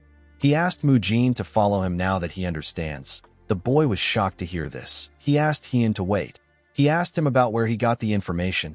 He asked him if the person he got it from is trustworthy. Our boy revealed to him that he got it from the Beggar Sect. The Beggar Sect is an orthodox organization made of beggars. Any beggar in the Jianghu can be said to be part of this sect. When it comes to numbers, no organization in the Jianghu can match them. They use their numerical advantage to gather intelligence. They earn money and get food by trading the information they gather. One should not underestimate them because they are beggars. They have also learned martial arts, and they follow their own morals and ethics. Any information gotten from this organization is definitely trustworthy. In the next scene, we see Heian and his juniors walking towards the Underworlders building. Mujin remembered that Heian told him that he worries too much. Our boy told him that he will try to make peace before doing anything. He assured him that he won't kill them right away. The boy believed that he was overthinking things. He told himself that he needs to stop worrying since his senior disciple said that he will try to work things out first. He said that he will calm down. He believed that things will be weird if he acts too anxious. He didn't want to be a burden. When they reached the doorstep of the brutal blood faction, Heian destroyed the door with a kick. Mujin tried to still maintain a straight face. He wondered why Heian didn't just open the door. The Underworlders were shocked to see that someone broke down the gates. They asked the people about who they are. As the dust slowly went away, Heian asked the men to tell the Red Wolf Sword and their leader to come out and kneel to apologize. He drew his sword and told the men that he will spare their lives if they do this. The men saw the symbols on their clothes. They quickly realized that they were looking at disciples of the Manhwa sect. Mujin told our boy that this isn't a peaceful method. Manhwa agreed with him. Heian told them that breaking down the front gates when ambushing another sect or clan is the way to do things in the Jianghu. He asked them to remember this. The moment he said this, the leader stepped out. He asked his men about what caused the ruckus. One of the men told him that the people in front of them are from the Manhwa sect. When the leader saw the symbols on their clothes, he realized that they were really from the Manhwa sect. He noticed that there were just 4 disciples in front of them. He believed that they were quite confident just because they are from the Manhwa sect. He asked them if they want to die. He told them that they are stupid to ambush them this late. He told them that he currently has an important guest. He said that he will let this go. He asked them to screw off if they don't want to die. Heian told the man that they are the ones who are going to die. He asked the leader to watch his mouth. He told him that he doesn't like his tone. The leader was annoyed to hear this. He asked Heian if he is out of his mind. He asked him if he knows who they are involved with. He told our boy that he does not value his life. He turned to his men and ordered them to show the group how terrifying the Jianghu can be. He asked them not to kill them. The men quickly drew their swords and moved forward. Immediately they did this, Manhwa saw something behind them. She saw 2 bodies on the ground. The girl was annoyed to see this. She quickly ran to the bodies. She wanted to check their condition. It was a man and a woman. The both of them were heavily injured and covered in blood. The man was already unconscious, but the woman was still hanging on. She was breathing heavily. Mujin and Muchiol quickly ran to Manhwa. Mujin asked her to look up. 2 men were about to attack her. Manhwa grit her teeth out of anger. She used a technique known as bamboo leaf hand to send them flying. The men fell to the ground. Muchiol and Mujin quickly covered the girl. Mujin told her that she can't just run off like that. Manhwa told him that the people on the ground are not in a good condition. She said that they need to take them to a physician. One of the men on the ground stood up and asked her to tell him who gave her the permission to take them. He told his comrades that they are actually weak even though they are from the Manhwa. He said that they can win against them if they fight together. Heian realized that Manhwa hit them with less power than usual. He could tell that she controlled herself like she always does during training. He believed that the girl was too soft. He asked Manhwa if her sword is for decoration. He asked her about why she is hesitating when these bastards are trying to kill her. He asked her to just stab them. The leader noticed that our boy did not move at all when the others ran to help.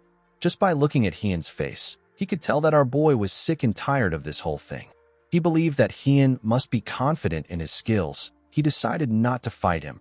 He chose to help his men kill the other disciples and join hands to kill our boy later. Heian was surprised to see that the leader actually ran to help his men. He didn't know why he was doing this when he was right in front of him. Fortunately, This was the situation that he wanted. This was the second-generation disciples' first time in the Jianghu. It is their first time out in the Jianghu after joining the Manhwa sect. Thanks to this, they don't know anything. These underworlders are bastards who throw dirt and even spit at their opponents. Heian knew that the disciples will find it difficult to fight opponents who are actually doing whatever it takes to kill them. It is different from the incident with the Black Knight Palace where the first-generation disciples were there to protect them. This time, there is no one protecting them, nor is there anyone to fight these guys for them. They will die if they don't take their opponents seriously. Heian wanted them to learn that life and death in the Jianghu is not decided purely by their martial arts realm. The situation was incomparable to training in the mountains where they simply take turns in attacking each other. Our boy was certain that they will learn well. However, things were different for one disciple. Mu Chiol was not struggling much. While he was holding a man's head, another man charged at him. Mu Chiol dropped the man he was holding. He stopped the other man's hand before his sword could reach him. He gave him a punch that knocked him out. The leader was horrified to see the look on Mu Chiol's face. He realized that he couldn't take on the boy. He quickly turned around and ran to Heian. He assumed that he was wrong. He believed that our boy was the easiest opponent. He said that it is common sense to get rid of the weaker ones first before working with others to take down the stronger one. Heian pounded the idiot into the ground. The men were shocked to see that their leader lost. They didn't know what to do. Our boy was stronger than they expected. A man with a cup of liquor in his hand asked them to fight the others. He announced that anyone who can kill the disciples will become the new leader. He asked them to stop being dramatic and finish their job. The men referred to him as the Red Wolf Sword. The juniors were surprised to see that this man was the Red Wolf Sword. Heian told the man that he was wondering when he would show up. The Red Wolf Sword did not expect this. He asked our boy if he knows him. He said that it is an honor that a young disciple of the Mount Huan knows him. Heian revealed to him that he just learned about him yesterday. He told him that he doesn't care about the names of weaklings. The Red Wolf Sword told our boy that a Mount Hua disciple should follow the orthodox way. He told him that he runs his mouth like some demonic martial artist. He threw his cup on the ground and told Heian that he will play with him. He jumped down from the balcony and told Heian that he is going to have to give it his all. Heian asked the man if he is strong enough to take him on. The moment he said this, he appeared behind the Red Wolf Sword. The man was shocked to see this. He did not know when Heian got behind him. Before he could do anything, our boy grabbed his head and slammed it on the ground. The Red Wolf Sword quickly stood up and jumped back to put some distance between himself and Heian. He did not expect Heian to be so fast. He wasn't just missing his movements. He didn't even see his feet move. He wondered why Heian was not using his sword. The Red Wolf Sword told himself that it is impossible for our boy to be on a higher level than him. He said that there must be something else. There was no special reason why Heian did not kill the old man. He just wanted to see his own swordsmanship. It has been a month since he opened his eyes in Mu Wai's body, and he has never missed training once. The research to combine the Mount Hua martial arts and his own martial arts was also in progress. However, there was no way to prove the results of his training and research. The junior disciples weren't strong enough to understand. The elders and the first-generation disciples didn't have time for him. This was what made the old man precious to our boy. Heian knew that the Red Wolf Sword wouldn't reach his expectation, but he will be good for something. The old man disappeared in front of Heian and appeared in the air. He tried to strike our boy from above. Heian easily dodged his attack by moving back. The man turned and swung his sword at our boy. Heian went down to dodge the attack. While he was below him, he hit him with the bamboo leaf hand to push him back. Our boy did not give him the chance to regain his balance. He closed in on him and attacked him with his sword. The Red Wolf Sword was able to dodge it by bending his head. He could not believe that Heian was able to read his steps. He did not expect our boy to be at the level where he can read his steps with the slightest movement. He wondered if the reason he couldn't follow Heian's movement was because of the difference in their levels. The Red Wolf Sword did not want to accept this fact. He told himself that it is impossible. He told Heian that he acknowledges the fact that he is not just some talented prospect. He apologized to him for looking down on him. He took a stance and told Heian that he is going to go all out. Immediately he said this. He fired an energy attack at our boy. His attack took the shape of a huge wolf. Mu Hua and the other disciples were shocked to see this. The girl called out to her senior disciple. Heian cut the wolf down with the falling plum blossom sword. He told the man that the red bud sword technique is fierce, but it has a lot of gaps. He told him that he can tell that he hasn't learned the second half of the technique from his movements. The red wolf sword was surprised to see that Hien knew about the technique. He wanted to question him, but our boy rushed to attack him. The man was able to block the attacks. Hien moved past him. The moment he did this, the man began to bleed from his arm. The red wolf sword was certain that he blocked Hien's attacks. He believed that this was definitely the rapid sword technique. He quickly turned around to face our boy. Immediately he turned around. Hien passed by his side at a crazy speed and used his sword to attack him. Everyone was surprised to see this. Our boy left a cut on the old man's face. He cut a small portion of his hair in the process. The red wolf sword knew that Hien could have killed him if he wanted. Our boy actually shifted his sword to simply injure him. He did not understand why Hien would do this. He realized that the fight has been like this from the beginning. Hien didn't use his sword, but he stayed behind him. He did not know why Hien was going easy on him. He believed that the reason didn't matter. He was actually more curious about how Hien was so strong. It didn't make sense because Hien is so young. He grit his teeth out of anger. He wondered if this is another talented bastard. He said that Hien is similar to someone. He did not understand how our boy was better than him when he has lived twice as long as he has. He asked our boy not to look down on him. He said that he is a martial artist of the Nine Hells sect. The moment he said this, he fired 3 more wolves at Hien. With a simple swing of his sword, Hien fired his attack at the wolves. His attack tore them apart and hit the man. It left several cuts on his body. Muchiol was surprised to see this. The red wolf sword told himself that he was already training before our boy was born. He said that he kept on practicing so that he could be acknowledged for his martial arts. He could not believe that Hien destroyed the results of his efforts so easily. He used his sword to hold himself. He charged at our boy. He asked Hien to tell him why his efforts won't be acknowledged. Immediately he said this. Hien cut him down at a crazy speed. In the next scene, we see the leader pull his head out of the ground. His mouth was filled with sand. He began to cough out the sand in his mouth. The man wondered about what happened. He was certain that he charged at Hien with his sword. While he was trying to put himself together, he heard someone ask about why his effort isn't acknowledged. When the leader turned around to see who was talking, he saw Hien land a huge cut on the red wolf sword. The leader could not believe his eyes. While he was on the ground, the red wolf sword told himself that there is nothing as unfair as talent. He believed that his efforts fell victim to a young prospect's talent in order to let him shine. He assumed that Hien must have only trained for a few years at best. He said that it is a good story for a young prospect to attack a martial artist of the Nine Hells Sword sect. He told our boy that he has seen many talented and young martial artists like him. He told him that he is already used to being acknowledged by those around him. He asked our boy if it felt good to cut him. He asked him to enjoy it as much as he can because he will end up dying like him. He said that everything will be over once his sect confirms his death. He told Hien that he cannot block the Nine Hells Sword sect no matter how outstanding he is. Hien told him that he talks a lot for someone who is about to die. He kicked him and made him face him. He revealed the letters on the man's chest. Our boy told the man that he could feel a sense of inferiority from him due to how he spoke. While looking at his chest, Hien realized that he is from the Otherworld unit. A person can know which unit an individual belongs to in the Nine Hells Sword sect based on the letters on their chest.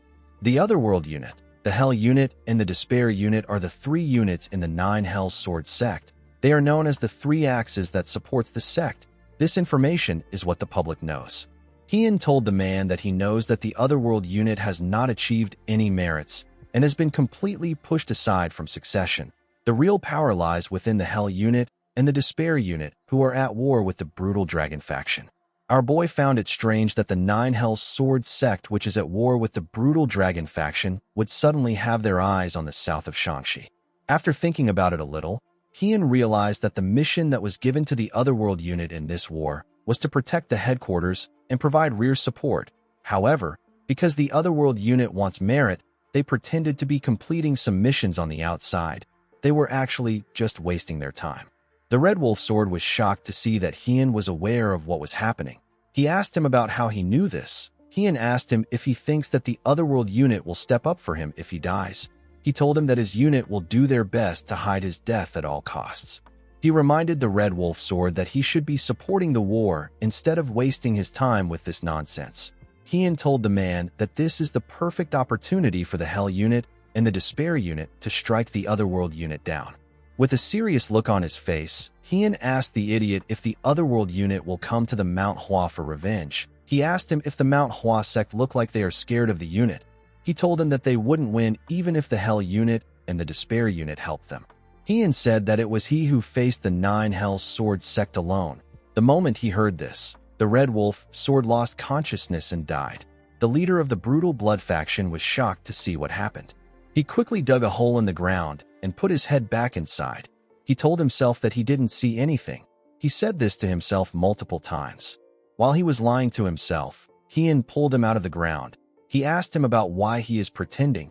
He asked him to deal with this immediately. The man accepted his order.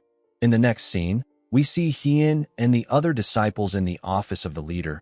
The leader gathered the books containing their income for our boy. Hien saw the gambling debt income, the names of those who borrow money from them, and the accounts they borrowed from. Our boy did not expect the leader to keep a good record of the cash flow. While the leader and his subordinates were kneeling, Hien asked him if this is all. The leader said that it is. Our boy ordered him to return all the money they took and extorted to their respective owners. He asked him to also get rid of the gambling den and end his little faction. He asked the man if there are any complaints. The leader said that it will be a bit difficult to accomplish all of this today. The moment he said this, he saw the scary look on Hien's face. The leader kept quiet. Hien told him that he is mistaken about something. He explained to him that the reason he is not killing all of them is not out of mercy. He told him that they are simply trash who should not die. He told him that the victims will not be able to direct their anger at something if they die. Hien asked the men to not think that they can atone for their sins through death. He told them that their sins are heavier than death. He said that it is only right for them to live while atoning to those who they have bothered for the rest of their lives. Hien asked the men if they understand him. They all said that they do. Our boy ordered everyone to get started. He told them that they need to be proactive to finish it today. He asked the leader to stay behind. He asked his juniors to make sure the men are properly tearing things down and returning the money. Manhwa asked her senior disciple about what he is going to do. Hien told her that he has something else to do. The girl asked him if he is going to drink again like last time. Hien asked her if he looks like a person who can drink anytime he wants. Manhwa told him that he looks like someone like that. Our boy asked her to focus on her mission. Manhwa glared at him as she walked out of the room. She asked him not to worry. She said that they will be fine. Hien did not expect the girl to see through him. Fortunately, he wasn't going to drink this time. He wanted something else. The leader asked Hien about why he asked him to stay. Our boy stood up and asked him not to hide it. He told him that he can't fool his nose. While drooling, Hien asked the man to lead him to where the tuber fleece flower is. In his last life, Hien went around looking for rare opportunities in order to get stronger. He didn't have any sect to support him, and he also didn't have enough money to obtain elixirs. Because he didn't have money, he looked for these opportunities by himself. These items are rare for a reason. A person couldn't just find them by looking for them.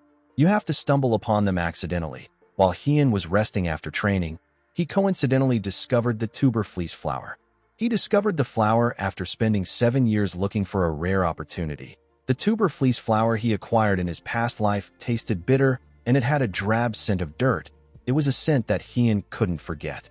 The leader took our boy to their basement. Hien noticed that the scent of the fleece flower he faintly smelled earlier is getting stronger now that they have gotten close to it. The leader told Hien that it is a 200-year-old tuber fleece flower. He revealed to him that they obtained it accidentally and have stored it for a while. He said that he had forgotten about it because of the chaos. He told Hien that he is truly different to be able to smell and recognize it. He revealed to him that the Red Wolf sword was originally going to take it. He said that the herb has now found its true owner. Hien stepped into the treasury and commended the man on his work. He asked him to go up to finish his work. The man accepted his order. Our boy locked the door and began to look around. Most organizations who are capable of using martial arts have a space where they can practice energy circulation. Hien observed that the iron doors and the stone walls were pretty thick. He was certain that he didn't need to worry about anything. In his last life, Hien ate a 300-year-old fleece flower. He knew that a 200-year-old fleece flower won't be as good as the one he ate. However, this didn't change the fact that the item is special. Hien quickly opened the box. He wanted to enjoy the herb. The moment he opened the box, he saw something shocking inside. He did not understand why a 200-year-old fleece flower was so big.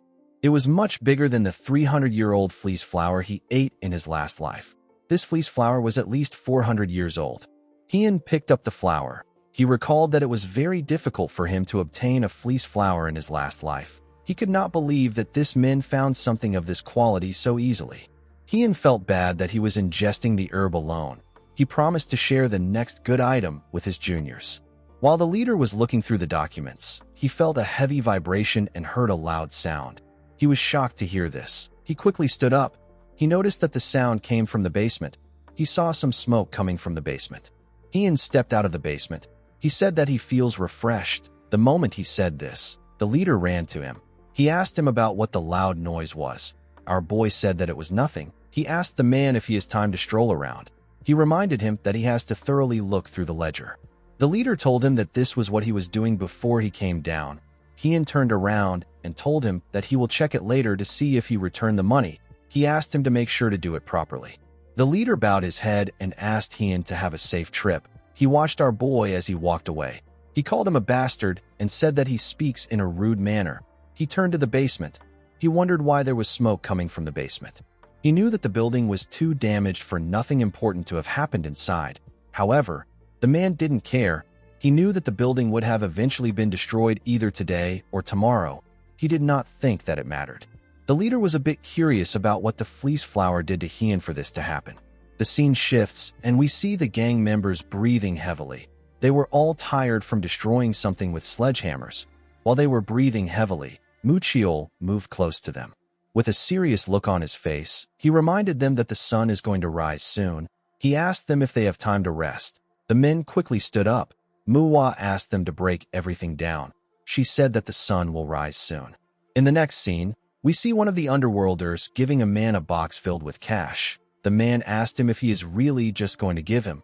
The underworlder bowed his head and told him that this is the money they extorted from him. He told him that it is only right that he returns it to him. He apologized to the man. Mu Jin watched the underworlder as he apologized. Someone else was also watching them from afar. The person turned out to be the branch leader of the beggar sect.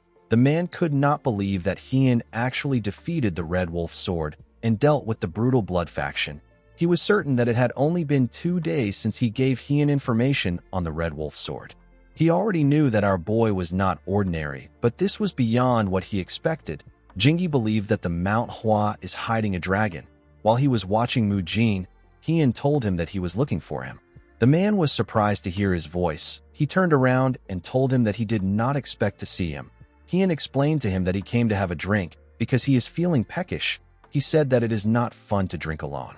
He told Jingi that the alcohol and refreshments are ready. He asked him if he is up for a drink. Jingi was surprised to hear that someone wanted to drink this early in the morning. He asked Hien to lead the way. The scene shifts, and we see Jingi eating chicken with Hien in a bar. He asked our boy about what he is curious about. Hien told the man that the Red Wolf Sword is dead and the brutal blood faction has been dealt with. He knew that Jingi was already aware of this. He told him that he is putting the funds of the brutal blood faction where they belong. However, Hien still had a problem. The brutal blood faction are underworlders. He explained to Jingi that the gang became underworlders because they had no way of surviving or earning a living.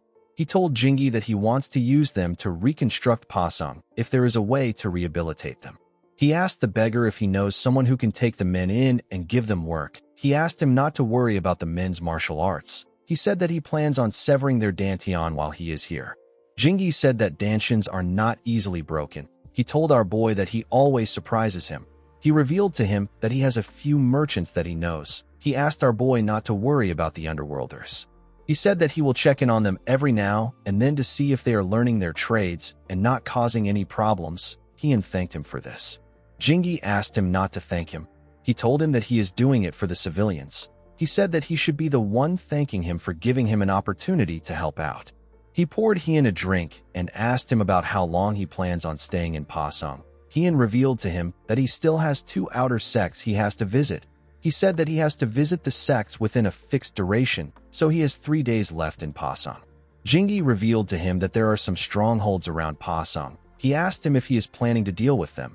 Hien said that he might deal with them. In the next scene, We see Hien place a bottle of liquor in front of his juniors. Mu Jin asked him about what is happening. Hien explained to him that he prepared this bamboo leaf liquor to congratulate all of them for finishing their first real mission well. Mu Jin told him that they don't really drink. Our boy explained to him that he is aware that they don't drink at random times in their sect. They only drink at periodic events like the end of the year or when there is something to celebrate. Hien asked them if they know that new prospects who are just entering the Jianghu usually die during their first real incident. He told them that they must have noticed that the martial arts of the underworlders were flimsy. However, they had a clear intention. They fought the disciples with the intention to kill, but the disciples were not prepared to harm them. Our boy told his juniors that this is what the real world looks like. He explained to them that their martial arts is better than the underworlders. However, the difference between life and death in the Jianghu is not simply decided by a person's level. Most who are new to the Jianghu overlook this fact and meet a terrible end. However, this three came out unscathed. Hiem told them that their safety is a reason to celebrate. He told them that they drink since it is a celebration. Mu Jin found it odd that his senior was speaking with experience. He reminded him that this is also his first real incident. Our boy told him that he is right. They all raised their cups and congratulated themselves for safely completing their first mission in the Jianghu.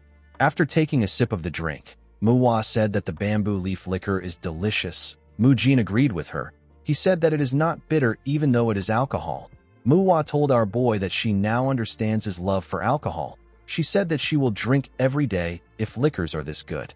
Mu Jin asked her not to do this. While they were talking, Mu Chiol was thinking about something. He remembered the technique Hien used to destroy the Red Wolf sword's attack. He was certain that the sword technique doesn't belong to the Mount Hua. He wondered about what the sword technique was. He couldn't stop thinking about it. He wanted to know what it was. He told Hien that he has a question for him after watching his battle with the Red Wolf sword. He said that the first technique he used belongs to the Mount Hua. However, the moment he deflected the Red Wolf sword strike, his swordsmanship changed into something else. Mu Chiol said that the power was concentrated and the curves were not smooth. He told Hien that he wants to know more about this technique. Our boy believed that they were all busy dealing with the underworlders. He did not expect Mu Chiol to be watching him. He knew that the technique he used had the principle of weight in it. Weight and power were the principles of the Dako sword technique, which Hien used and invented in his past life. Our boy simply put the principle of weight into the basic moves of the six-fold combo sword technique. He could not believe that Mu Chiol actually noticed this. He remembered that the boy said that it didn't look like a Mount Hua sword technique. He told Mu Chiol that he will tell him later. He said that there is something they need to do first. Hien had been waiting for a chance to mention this to his juniors. He believed that now was perfect. He asked his juniors if they have finished their drinks. He asked them to finish it if they haven't done so. He told them that they won't have time to drink for the next 3 days once they hear what he is about to say. In the next scene, we see a coachman driving a carriage in a forest. Someone came out of the bush and asked the coachman to stop. The man asked him if something is wrong. The man who came out of the forest said that nothing is wrong. He asked the coachman to give him everything he has if he doesn't want to die. The coachman begged the man to spare him. While he was begging, Hien and his juniors watched him from the bushes. Manhwa could tell that this man was a bandit. Hien explained to her that the bandits stay hidden in the woods until someone passes by in order to rob them. Although they look like they are part of the underworlders, they are actually different. The biggest difference would be the fact that they learn martial arts, and they are more systematic. The people they dealt with earlier also learned martial arts, but the Red Wolf sword taught them with a purpose in mind. So those men aren't like the average underworlders. These men are more structured. Hien told his juniors that they have to assume that a stronghold is nearby if they come across this bandits. He said that there are about 5 strongholds around Pasung. He told the disciples that he does not know the exact locations of the strongholds. He said that the only thing he is sure of is that these men are stronger than the underworlders under the Red Wolf sword. With a worried look on her face, Manhwa asked her senior disciple about why he is telling them this. Our boy revealed to them that they will be the ones to eradicate these strongholds in the next 3 days. He said that one person will take on each stronghold and the rest will watch. The juniors were shocked to hear this. Manhwa asked him about why he made such a decision. She asked him if they did something wrong. Our boy found her question to be odd. He reminded her that they almost died because they couldn't take down the underworlders. He told them that they almost died because they were not ready to harm others. Heian explained to them that this mission was made to deal with their fear. Mu Chiol told him that he is right. He said that they might have died if it wasn't for him. He said that it is a good idea. Mu Jin and Mu Hua did not like the fact that he was right. Mu Jin asked Heian about how he prepared himself to harm others. Heian did not know how to answer the question. This wasn't his first real fight. His first real fight happened a long time ago. However, it wasn't something that he could easily forget. Heian told Mu Jin that he remembers being afraid. The fear that he will be the one to die if he doesn't kill the person got to him. Heian told his juniors that he is afraid of dying, and he is also afraid of them getting hurt. He said that he slayed the enemy in front of him in order to prevent his fears from becoming real. He explained to his juniors that this perspective belongs to him. He said that a person should have their own way of fighting. He told Mu Chiol that he will teach him the sword technique that he saw, depending on how he performs at his stronghold. Our boy told them that he will show them how it is done since it is the first night. He asked them to watch and learn. Our boy stepped out of the bushes. He beat up the bandit and knocked him out. He later woke him up and made him direct him to his stronghold. His leader was shocked to see Heian. Our boy easily took care of the bandits and destroyed their stronghold. After this night, the special training began for the juniors. They watched over the brutal blood faction during the day, and they took care of the strongholds at night. The training was quite effective. At first, the disciples hesitated. However, they quickly learned their lessons. They stopped hesitating sooner than Heian expected. They all did well. However, Mu Jin seemed like he needed more time. It was not that he was falling behind in terms of skills. He was actually even better than Mu Chiol and Mu Hua when it came to skills. But he was still hesitating when it came to killing, even though he was at death's door. Having watched over the boy until now, Heian understood why he was hesitating, but he couldn't do anything about it. Mu Jin needed to overcome it by himself. In the next scene, we see Heian tell his juniors that they have taken care of the strongholds. They were able to take care of the strongholds in 2 days instead of 3 days. Our boy commended them on their efforts. He revealed to them that they will be leaving for Wainan as planned. He asked them to rest until tomorrow. Mu Hua asked him about what they will do today. Heian reminded her that he told Mu Chiol that he is going to teach him a new technique. Mu Hua asked him if they are also involved. Our boy told her that they have to help too. Mu Hua was not excited to hear this. She planned on resting today. She could tell that Heian was going to work them to the bone again. The scene shifts, and we see Heian demonstrate the move to the juniors. He left a hole in the ground when he swung his sword. The juniors were shocked to see the technique. Heian told Mu Chiol that the technique he saw before was actually the six-fold combo sword technique. He said that he simply tweaked it a bit by adding weight to it. Mu Chiol was surprised to hear this. Heian explained to him that the sword techniques of their sect allow a person to proceed to the next move even if the sword path is blocked or destroyed. This is partly because there are so many changes in movement. It is also because there is no differentiation between defense and an offense in the six-fold combo. In other words, a person can link the six-fold combo sword technique to any other skill. Heian said that he will be displaying his own personal interpretation of the technique. He asked them about how things will be if he mixes the element of illusion and change to the six-fold combo sword technique. Mu Chiol asked him if he is serious. Heian revealed to them that Hyunjo wasn't the first to create this method, but he was the best at it. This means that he has a very profound understanding of martial arts. Our boy told them that Hyunjo thought a lot about the six-fold combo sword technique and came to a conclusion. Hyunjo said that Flamboyant Change and the Plum Blossom are both still the six-fold combo sword technique, but it is a different branch of the technique. Heian announced that Hyunjo was discreetly creating a new technique. He said that one of them uses the weight of the sword which he just performed. He said that he also has a conclusion about the technique. He said that it is incomplete. On top of this, the Manhwa doesn't have a technique that deeply studies the weight of the sword. Heian explained to Mu Chiol that it can be foolish to learn a technique that isn't even complete, especially when he already has a good basic technique. Our boy said that Hyunjo has a reason for creating the method in secret. He knew that an incomplete technique could just end up causing chaos and confusion. Heian asked Mu Chiol if this is really the technique he wants to learn.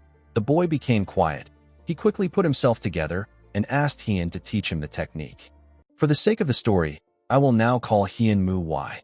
After telling Mu why that he wants to learn the technique, they began to train. They practiced their stance overnight. Manhwa and Mujin were forced to watch them do the same thing. Manhwa was tired of watching them. She gently called out to Mujin. She suggested that they should run. Mujin was surprised to hear this. Manhwa corrects Muchiol by telling him that he has been wielding his sword with the principle of illusion. He asked him to forget the principle of illusion that he knows and focus on the principle of weight. He advised him to think about the difference between how they use their swords. While sweating heavily, Muchiol said that he understands. As the boy practiced his sword technique, Mujin and Manhwa walked down the hill. They said that they wanted to go watch the underworlders. In the town, we see a man asking his subordinate to move faster. He told him that he won't be able to get things done at his current pace. The subordinate was an underworlder. He told his master that his back and the area around his stomach has been aching him since yesterday. Manhwa saw that there were no issues in the town. She recalled that her senior disciple told her that those who became underworlders had no other choice but to walk that path. If they are given the opportunity, they would actually work hard. Manhwa did not expect it to be true. She believed that all underworlders were trash. She assumed that the underworlders were acting nice because they knew that she was watching them.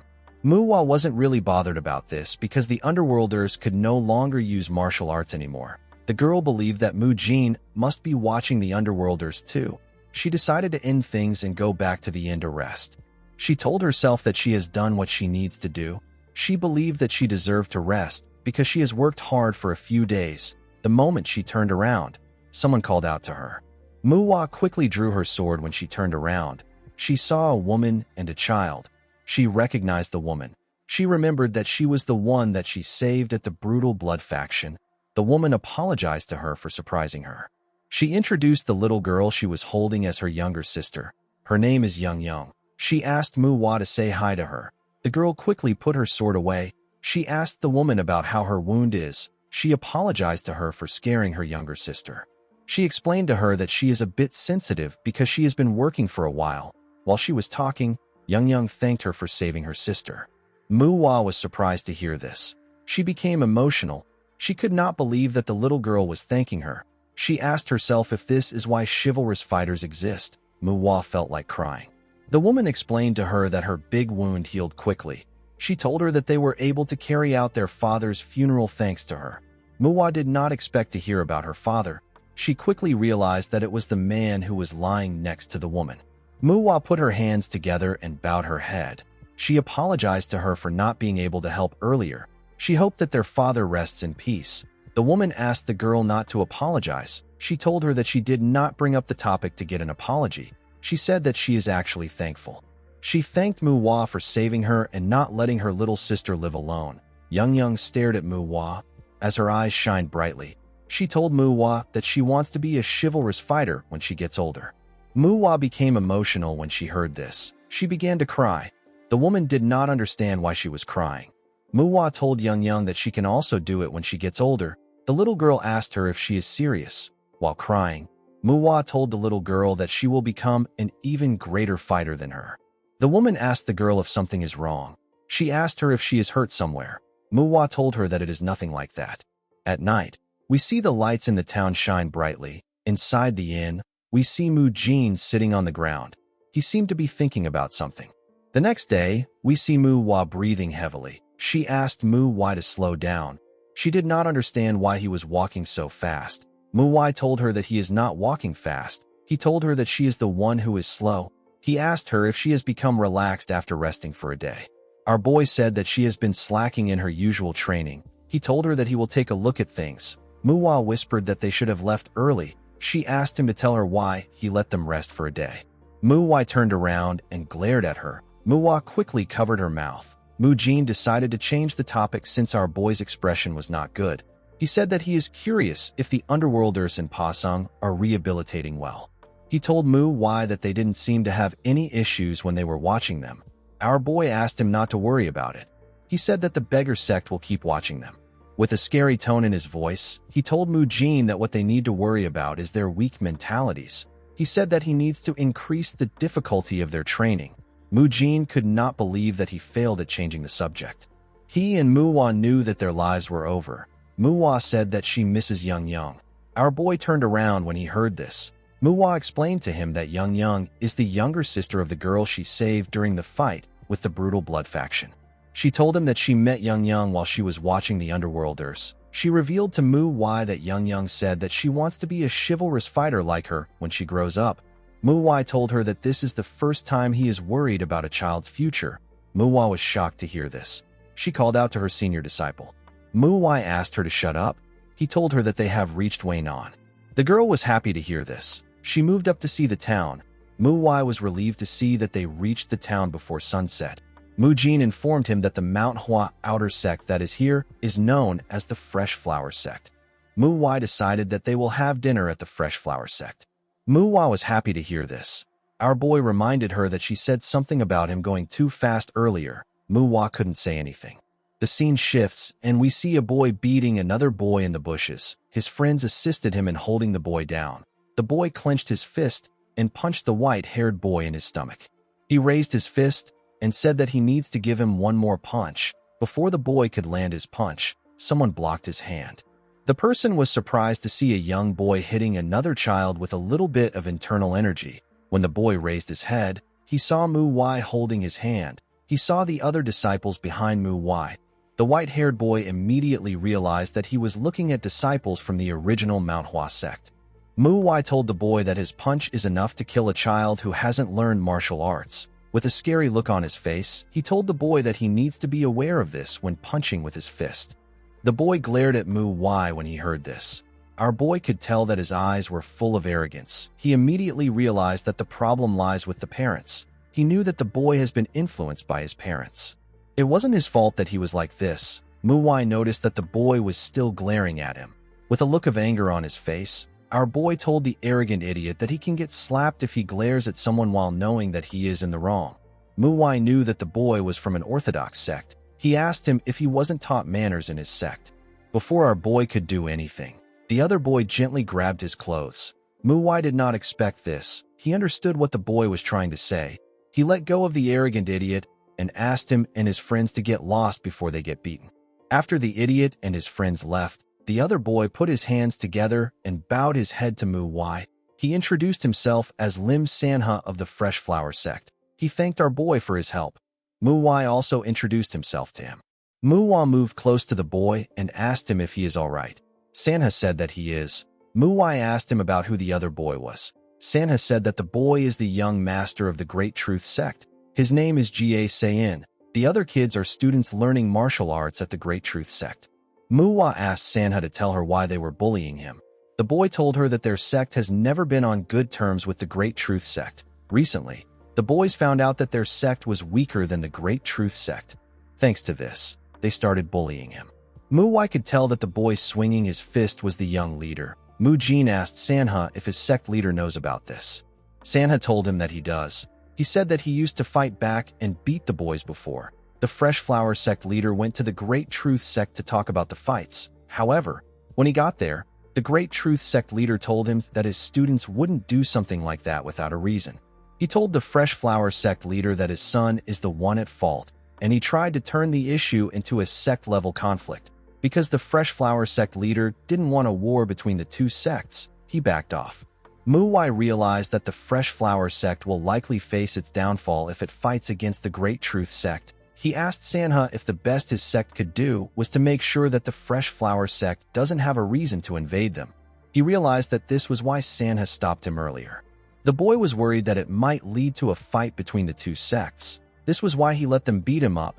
Sanha told Mu Wai that he is right. Mu Wai could not believe that an outer sect of their sect is being treated like this. Mu Wai told her that there is a reason they were sent to take care of the outer sects. He told her that they will hear the details from the Fresh Flower Sect leader. Inside the sect, we see the disciples of the sect staring at the disciples of the Manhwa sect. Mu Wai recalled that the main sect's disciples are supposed to have red plum blossoms and the outer sects were supposed to have white plum blossoms. He noticed that the disciples of the sect all have white plum blossoms embroidered onto their clothes. A man walked up to them and told them that he has been waiting to hear from them. Mu Wai bowed his head and introduced himself to the man. He thanked him for the warm welcome. The man bowed his head and introduced himself as Lim Muguk. He is the sect leader of the Fresh Flower Sect. Muguk told our boy that he heard about how they took the brutal blood faction down in one night. Mu Wai said that rumors in the Jianghu are actually exaggerated. He told him that it did not happen overnight. Muguk told him that the important thing is that they took care of the brutal blood faction.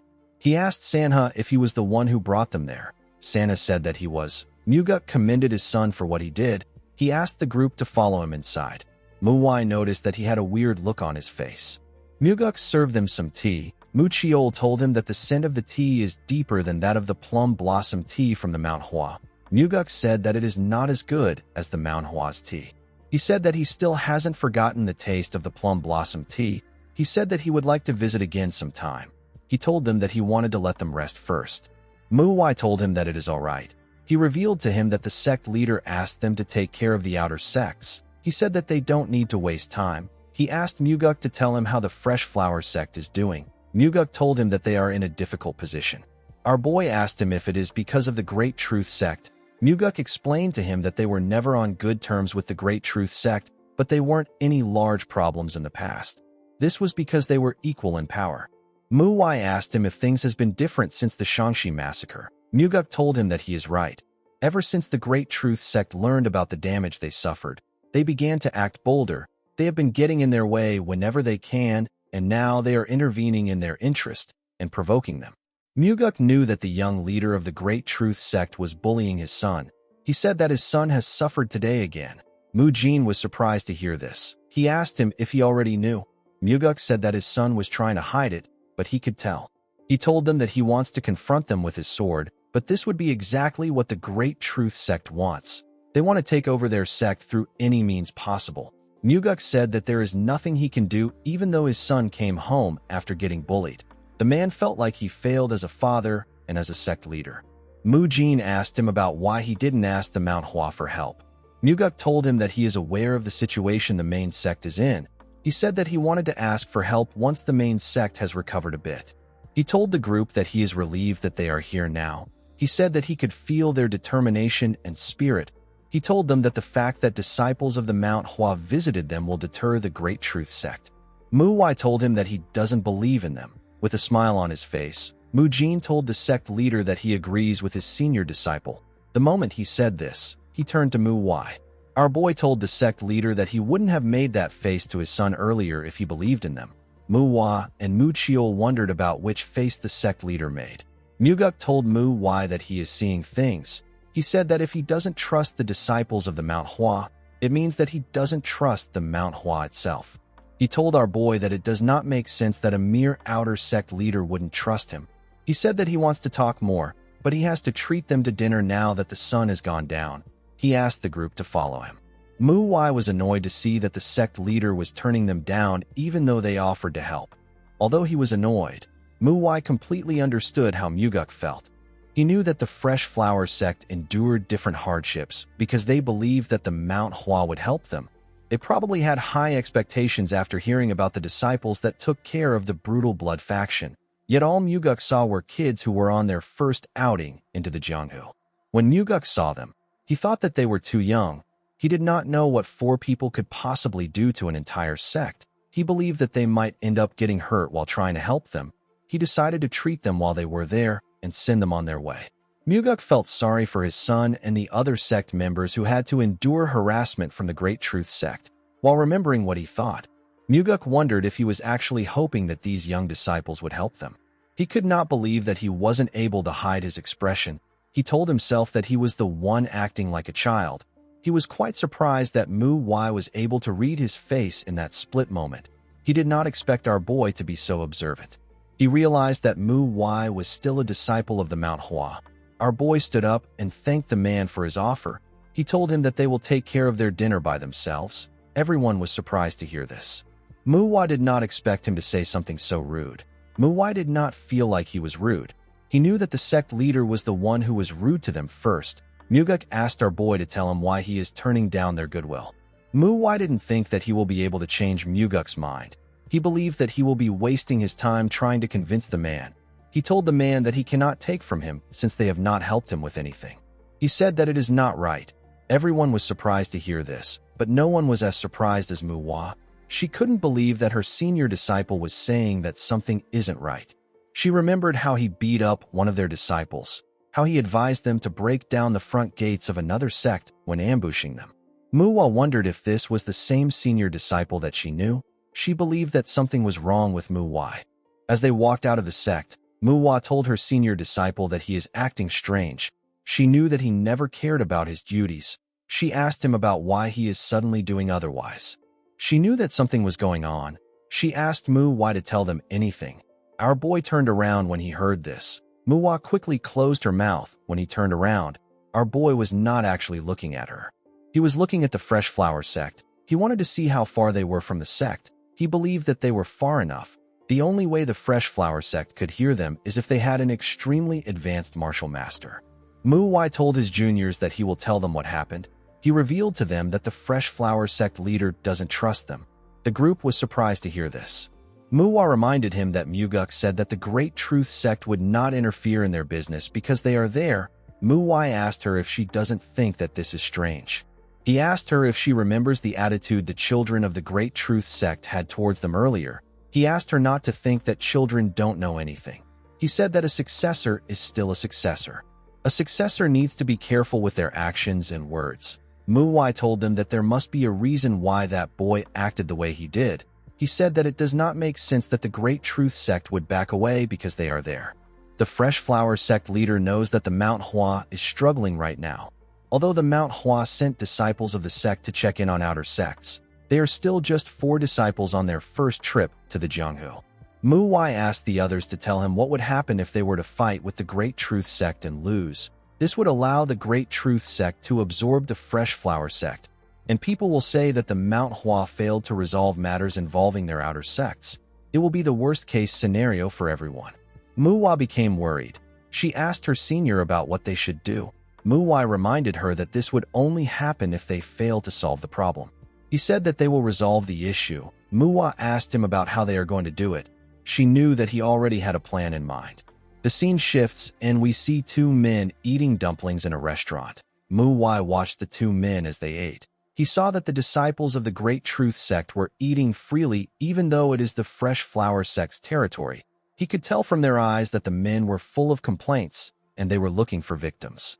Manhwa told the others that something will happen even if they don't do anything.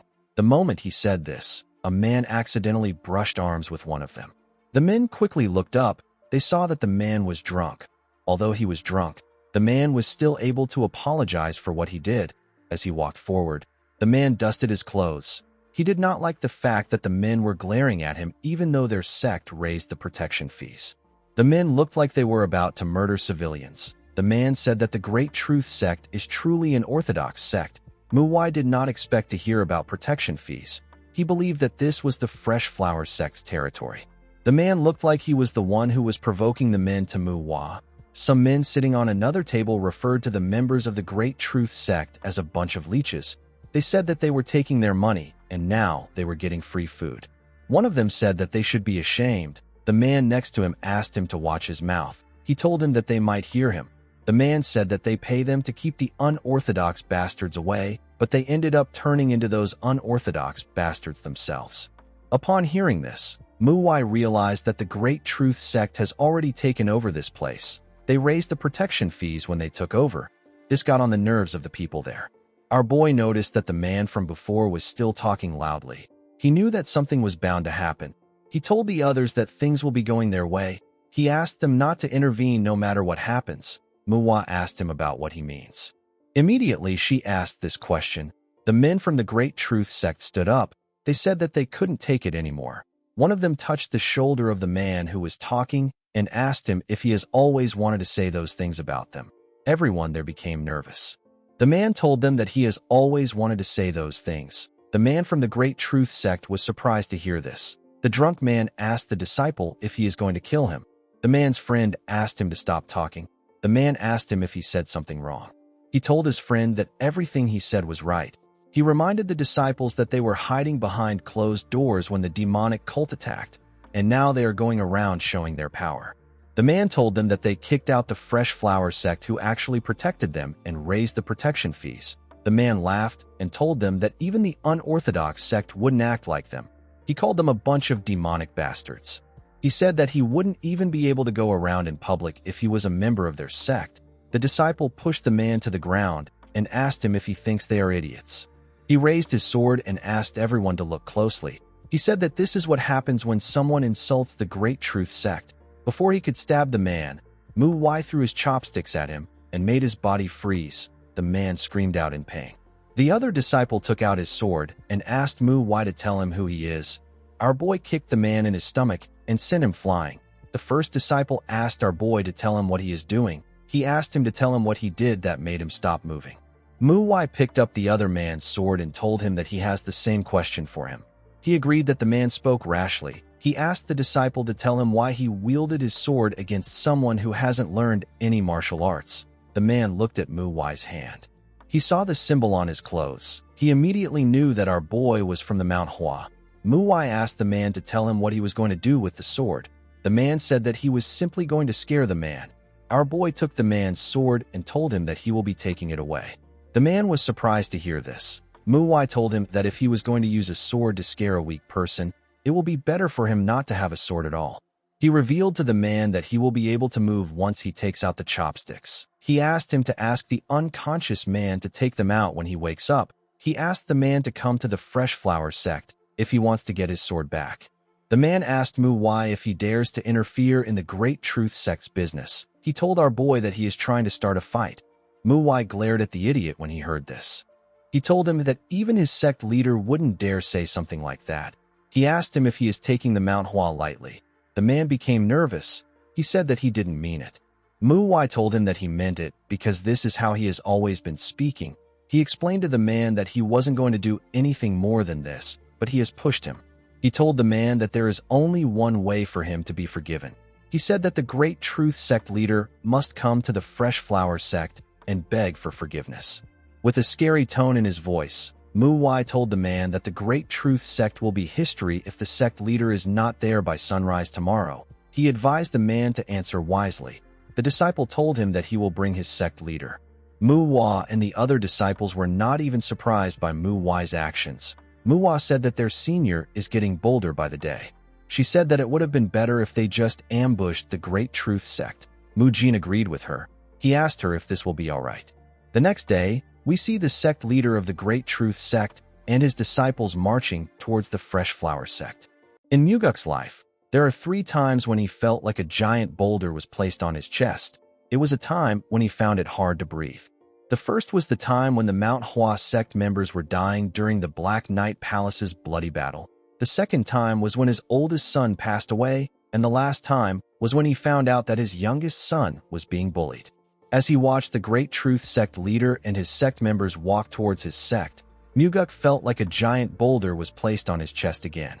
Mu Wai stood in front of the sect. He could tell that the Great Truth Sect leader did not come there to apologize. The sect leader asked our boy if he is the junior who called for him. He asked him if he did not learn etiquette at Mount Hua. Mu Wai smiled when he heard this. He asked the senior if his actions bothered him a lot. He said that his etiquette is poor, but it cannot be compared to that of the Great Truth Sect. He told the sect leader that everyone in his sect is showing their killing intent as if they cannot wait for a bloody battle. He told them that they are kind of like a demonic sect. The sect leader placed his hand on his sword and called Mu Wai a bastard. Our boy cuts him off and tells him that they shouldn't fight here. He asked him to speak with him inside. He told the man that someone might misunderstand the situation if they see this. He explained to him that he is standing as if he is going to unsheath his sword and start fighting any second from now. Mu Wai reminded the man that they are orthodox sects. He told him that it won't be good for them to cause any misunderstandings. The sect leader took a look at his sword. He told Mu Wai that he is quite the talker. He believed that Mu Wai was just buying time. He decided to just humor him. He agreed to follow Mu Wai inside and discuss with him. Our boy was relieved to see that he agreed to follow him. He planned on breaking his wrist and dragging him inside if he didn't comply. Muguk turned around and asked them to come in. He was relieved to see that everything was going the way our boy said that it would. The scene shifts and we are taken to the past. We see Muguk talking to Mu Wai. He asked our boy to tell him what he has done. He believed that Mu Wai understood his intentions of not having unnecessary conflict with the Great Truth Sect. Mu Wai told him that he does. The sect leader asked him to tell him why he caused trouble if he understood his intentions. Our boy asked him to calm down. He told him that he will speak frankly. he told Muguk that he is aware of the fact that he can't trust them. He revealed to him that the sect leader did not give them a specific task or duration when he asked them to check on the outer sects. This means that the sect leader trusts their judgments and actions while they are checking on the outer sects.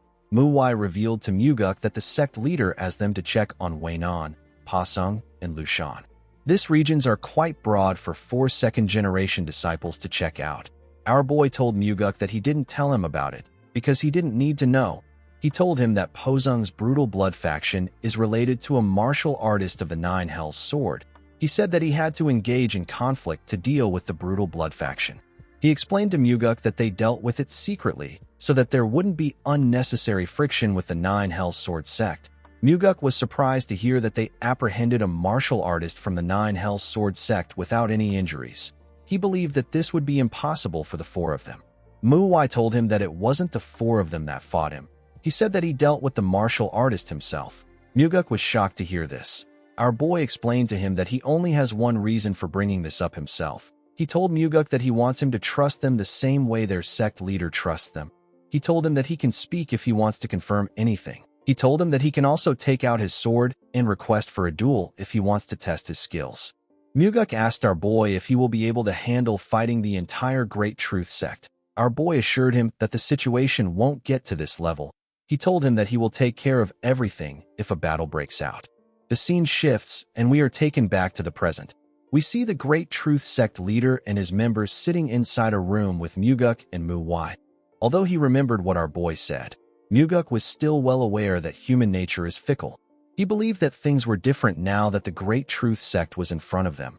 Muwai acknowledged the fact that they are there because of an incident between him and the Great Truth sect. He said that he has heard that the conflict between them and the Fresh Flower sect is also deep. He explained to the sect leader that he is a disciple from Manhwa and the Fresh Flower sect is their outer sect. He said that he wants to resolve things between the 2 sects, since both sects had no plans of reconciling and maintaining a great relationship in Weinan. Our boy decided to get to the point. He suggested that they choose a representative from both sects and host a duel.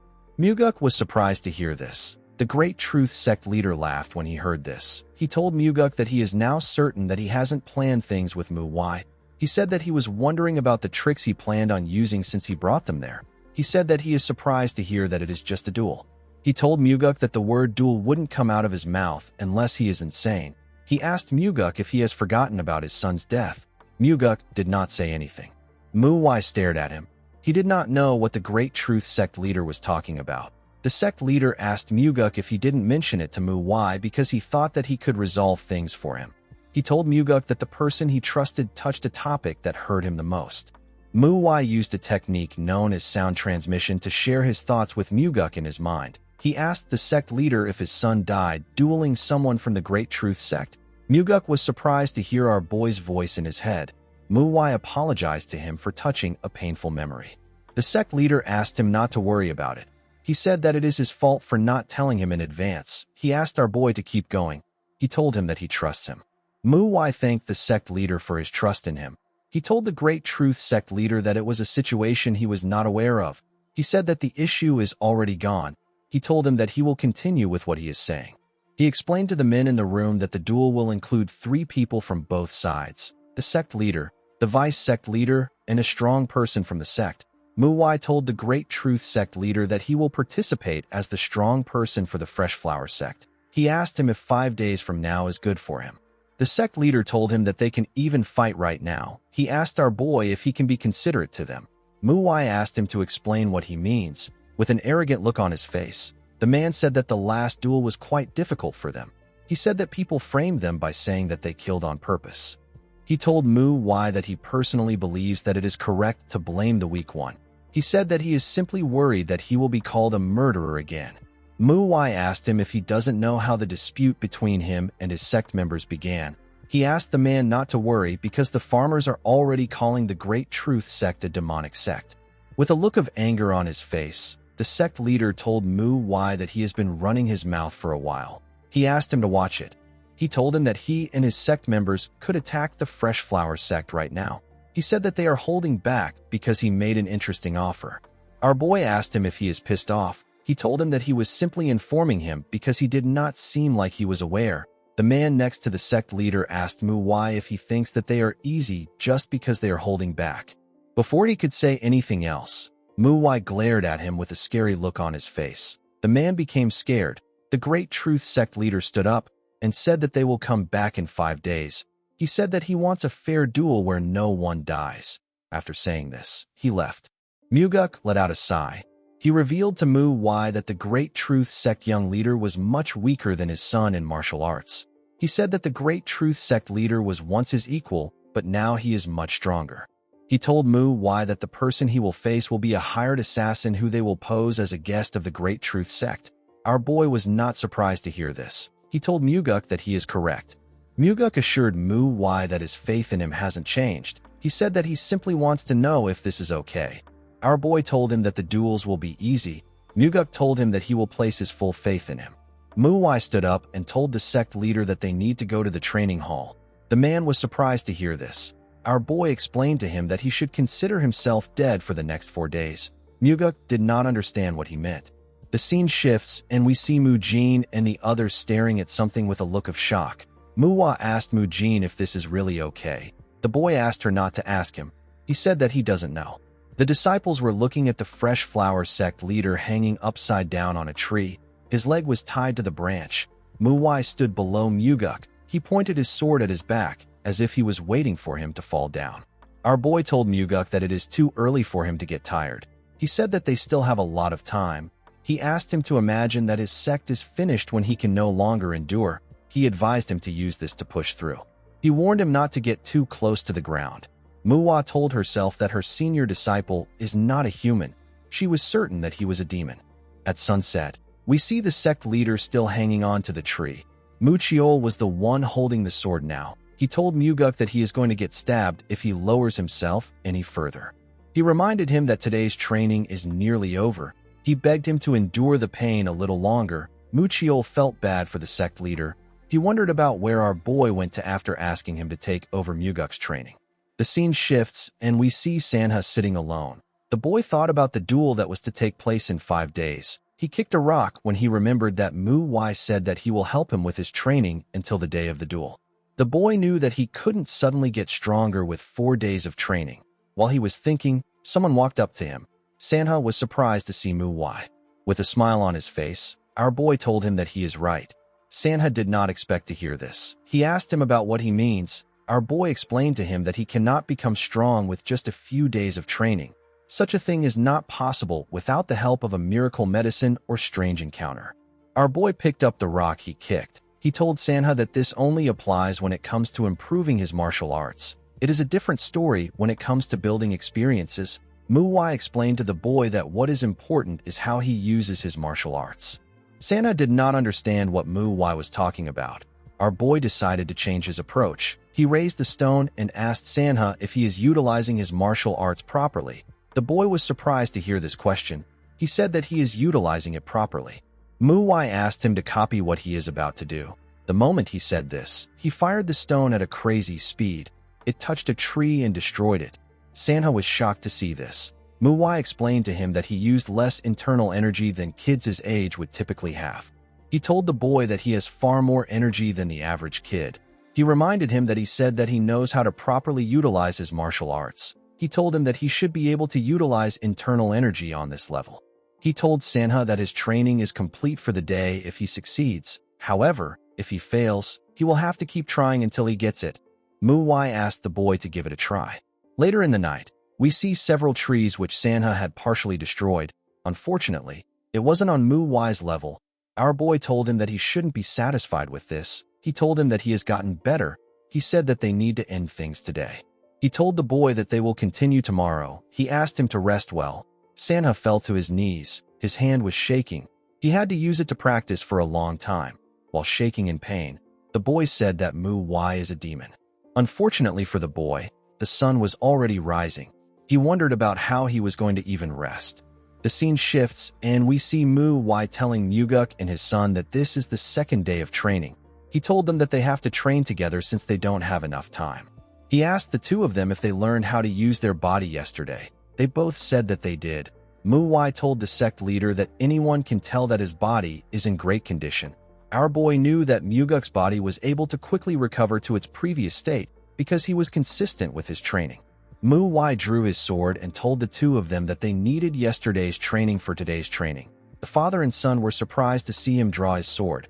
Mu explained to them that today's training involves finding composure.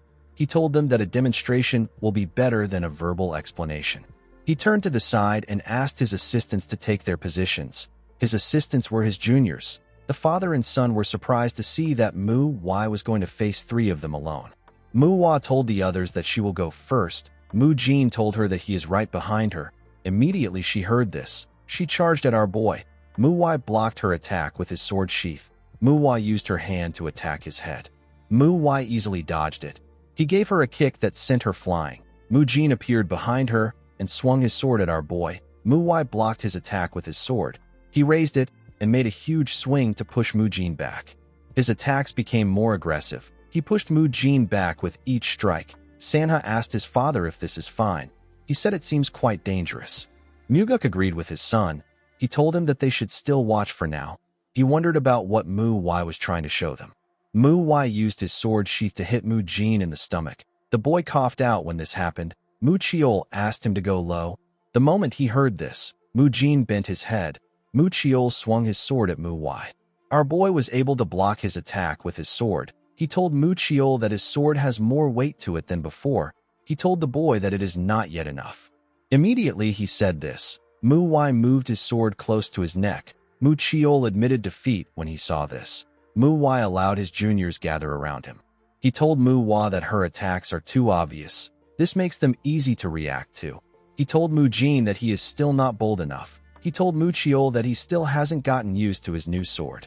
He explained to his juniors that these are the biggest reasons why they failed. He advised them to focus on what he has pointed out. After saying this, he walked up to Muguk and his son. He told them that this is how they will train until the duel. Muguk was shocked to hear this. He asked Mu about the kind of training this is. He reminded him that he wanted them to find composure. Our boy told him that he is right. He asked him if he didn't feel like something was off during the fight. Muguk said that it seemed over the top for it to be simply training. The moment he said this, Muguk understood Mu's intentions. Our boy explained to him that the best way to improve in a short while is to build experience. He explained to them that they will be able to dodge attacks from weaker people once they have enough life and death experiences. Mu asked them to wield their swords. He told them that their goal is to kill him. He asked them to treat this as if it is a real fight. Muguk asked our boy to wait. He reminded him that his son is there. Muguk did not know how his son hated Mu. Sanha grabbed some sand from the ground and threw it at our boy. He did this to block his vision. Muguk was shocked to see this. Sanha plans to take out Mu. He quickly drew his sword. Unfortunately for him, our boy blocked the sand with his hand. He kicked Sanha before he could attack him. Muguk was shocked to see his son flying. He quickly turned around. The moment he did this, he sensed something coming at him. He quickly bent his head to dodge Mu's attack. Our boy tried to stab him with his sword. Muguk was able to jump and move back. He turned to his son and asked him if he is okay. Sanha said that it hurts, but it is bearable. Muguk was relieved to hear this. Immediately he said this. Mu appeared behind him. He asks him if he is going to talk to his son even during the duel. He threw a sword at the sect leader and reminded him that he asked him to fight as if it is real. He raised his sword and advised Muguk to move with everything he has if he doesn't want him and his son to die. The two of them were shocked to hear this. Later in the evening, we see Muguk attacking Mu. Our boy gave him a painful punch on his face and made him lose balance. He moved his sword close to his neck. The sect leader was surprised to see this. Mu told him that it has been 314 times. He said that this is the amount of times he has died. He reminded the sect leader that he has told him multiple times that he won't be able to respond if he closes his eyes. Muguk said that he can feel his opponent's movement with internal energy even if his eyes are closed. Mu agreed with him. He told him that if he can utilize his internal energy well, it will be as good as seeing with his own eyes. Our boy knew that this level of internal energy utilization was basic. He knew that it won't be hard for the sect leader to do it.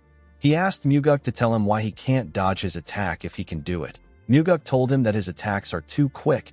Our boy told him that he is talking as if he used internal energy to attack. He explained to him that it was an attack he could have dodged if his eyes were open. He could have also dodged it by using his internal energy. Muwai advised him not to shrug off responsibility. He told him that bringing back the dead is impossible. The moment he said this, he kicked him and asked him to start again. Muguk grit his teeth out of anger. He saw his beaten-up son lying on the ground. He charged at Muwai. When his sword clashed with our boy's sword, it caused a huge spark. Later in the night, we see that Muguk has lost consciousness. Muwai was beating some sense in his Sanha. Muguk later stood up to join his son. He tried to land an attack on our boy, but he got pushed back. Muwai asked him and his son to continue attacking. The father and son did not relent. They attacked from different angles. The scene shifts, and we are taken to the Great Truth Sect. We see the Great Truth Sect leader having a drink with someone. The man told the sect leader that the Rising Lotus Sword should be enough for a second-generation disciple of the Manhwa. The sect leader asked the man known as the Misty Tiger Blade if he wants to know why he asked him to do this. He said that he simply wants to properly humiliate them. He told the Misty Tiger Blade that it will be more effective if someone like him overpowers Muwai and crushes his ego. The Misty Tiger Blade told the man that he is wicked. He asked him if he does not know his blade. He said that it will be a miracle if Muwai does not become a cripple. He asked the sect leader if he is sure about this. He said that people will talk if someone dies or an incident occurs during the duel. The sect leader said that this does not matter. He told the man that rumors are nothing but rumors. The Misty Tiger Blade told him that this is not true. He explained to him that it won't just be the Mount Hua that will try to do something to them if things go wrong. The sect leader smiled when he heard this.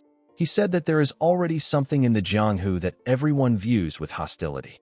He asked the Misty Tiger Blade not to worry. He told him that he can take care of things like that on his own. The moment he heard this, the Misty Tiger Blade became certain that this man is arrogant. It didn't make sense to him that the sect leader didn't care if he makes an enemy out of other sects and clans. Although his martial arts was not bad, he was still weaker than him.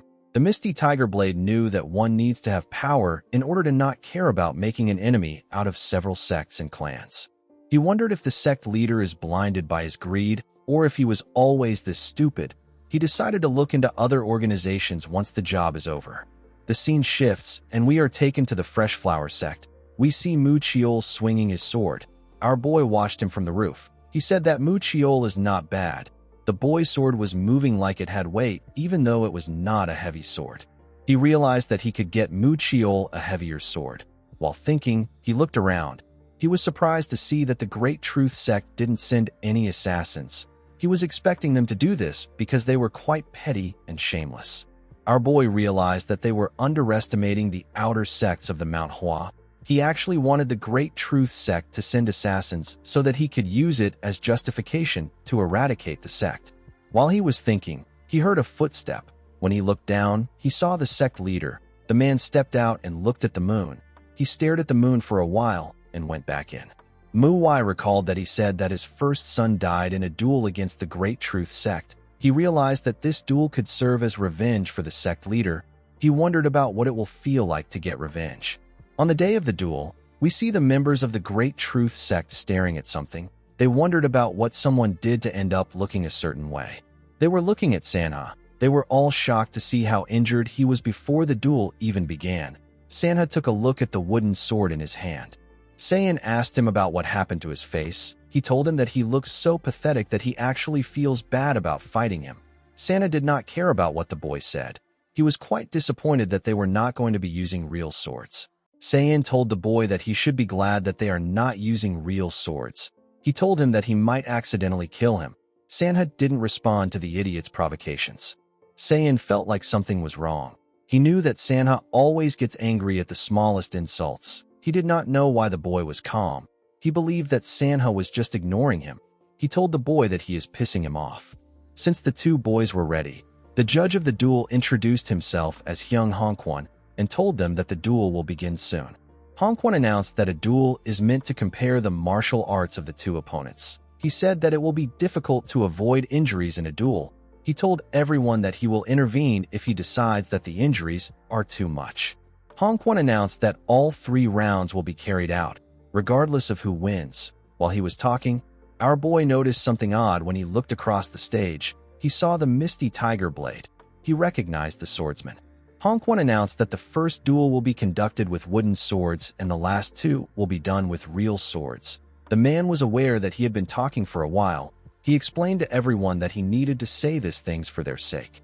He screamed and asked the boys to begin the first duel. The moment he heard this, Saiyan charged at Sanha. He raised his hand to swing his sword when he got close to him. Sanha seemed to be disappointed in the boy. His movements were so big that it almost seemed unnecessary. Sanha remembered our boy telling him that weaker opponents make exaggerated movements. Their movements are often quite excessive. Sanha asked Mu why for the reason why they do this. Our boy explained to him that the weaker opponents want to seem threatening. Their goal is to scare and intimidate the opponent. This kind of intimidation tactic might work on those who haven't learned martial arts or those who are beginners. Muwai told Sanha that once he has gone deep in martial arts, he will know that this kind of intimidation tactic is unnecessary. Upon remembering this, Sanha raised his sword and thrust it at Saiyan. He used the tip of his sword to hit Saiyan in the chest. The boy coughed out when this happened. Sanha gave him a punch that sent him flying. The boy slammed his back on the ground. The disciples of the Fresh Flower sect cheered for Sanha when this happened. While he was on the ground, Saiyan tried to catch his breath. His chest was in so much pain. The boy turned to Sanha. He was certain that this was not the Sanha that he knew. He wondered about what changed about Sanha. He still looked the same as before. He wondered if the boy also got a special medicine like him. Although his training with Miwai was hellish, Sanha finally understood why he had to undergo the training. He could see how weak Saiyan really was. He walked up to the boy. While using his sword to push himself up, Saiyan asked Sanha about what he did. He asked him about how he improved so much in such a short period of time. Sanha kicked him in the leg and made him lose his balance. The boy fell to the ground. Sanha told him that he is slow to get up even though the duel is not over. He could not believe that Saiyan was actually talking. With a scary tone in his voice, Sanha told Saiyan that he would have died if this was a real fight. He raised his sword when he said this. Saiyan quickly called out to him. He begged him to wait. Sanha swung his sword with a large amount of force. His attack covered everywhere with dust. When the dust cleared up, we see that Sanha hid his sword on the ground. Sanha laughed when he remembered that this idiot is called Wainon's Rising Star. He noticed that Saiyan had peed himself. He told the boy that he should be called Wainon's Pisser. Upon seeing that Saiyan had no intention of fighting again, Hongkwon announced that the Fresh Flower sect won the first duel. The Great Truth sect leader slammed his hand on his chair when he heard this. He was annoyed to see how skilled Sanha was. He could tell that the boy really wanted to win the duel. He didn't expect his son to lose because he even fed him medicine to increase his internal energy. The sect leader believed that the first round didn't matter because the last two duels were guaranteed wins. He told himself that he will let the Fresh Flower sect enjoy their victory. Hongkwon asked the participants of the second duel to come forward. The Fresh Flower sect leader and the Great Truth sect leader stepped out. Muguk was a bit nervous to see the sect leader. He remembered hearing that the man took a miracle medicine a few months ago. Now that he was seeing him up close, he realized that it was not a false rumor. Muguk took a stance. He reminded himself that he also did his best to prepare for this duel. He decided to remove any unnecessary thoughts and emotions from his head. He said that he will fight as if he is facing Mu Wai. The Great Truth sect leader was certain that Muguk knew that he took a miracle medicine. He wondered why the man was calmer than before. He smiled and said that he wants to see how long he can maintain his composure. The moment he thought of this, they were asked to start the second duel. The sect leader disappeared in front of Muguk. Muguk remained calm and bent his head down to dodge the attack. He grabbed the man's hand and swung his sword at him from the side. The man was able to dodge the attack, but Muguk managed to land a cut on his face. The sect leader quickly kicked Muguk. Muguk was able to block his attack with his sword, but he still got pushed back. The sect leader told Muguk that he was holding back in order to avoid what happened last time. He said that he no longer needs to hold back. He charged at Muguk and said that he will give it his all. He swung his sword at him when he got close to him. Muguk was able to block the attack with his sword. He pushed him back. The two men parried each other's attacks. Muguk noticed that the man's side is open when he is using his moves, and his right thigh is also open when he swings upwards. Muguk knew that Mu Wai would have pointed out all these habits. He thought that it would be hard to win against the Great Truth sect leader without some miracle medicine or a literal miracle, but now he understood what our boy saw. he realized that Mu Wise taught him something much more valuable than those things. He moved past the man and attacked his side at a crazy speed. Some blood gushed out of his body. The Great Truth Sect leader was not ready to stop. He quickly turned around and swung his sword at Muguk. Muguk was able to block it in time. The man quickly kicked him in the ribs. Muguk did not falter. He swung his sword at the sect leader's head. The sect leader was able to dodge it by bending his head back. He quickly went down and used a stunt to push himself back. He grit his teeth out of anger.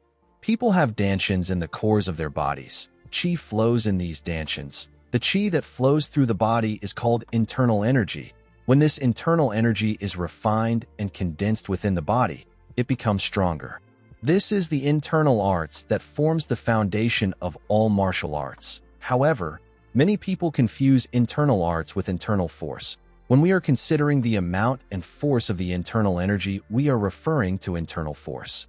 Internal arts, on the other hand, refers to the refinement of the internal force, as well as meditation and mental training to reach enlightenment.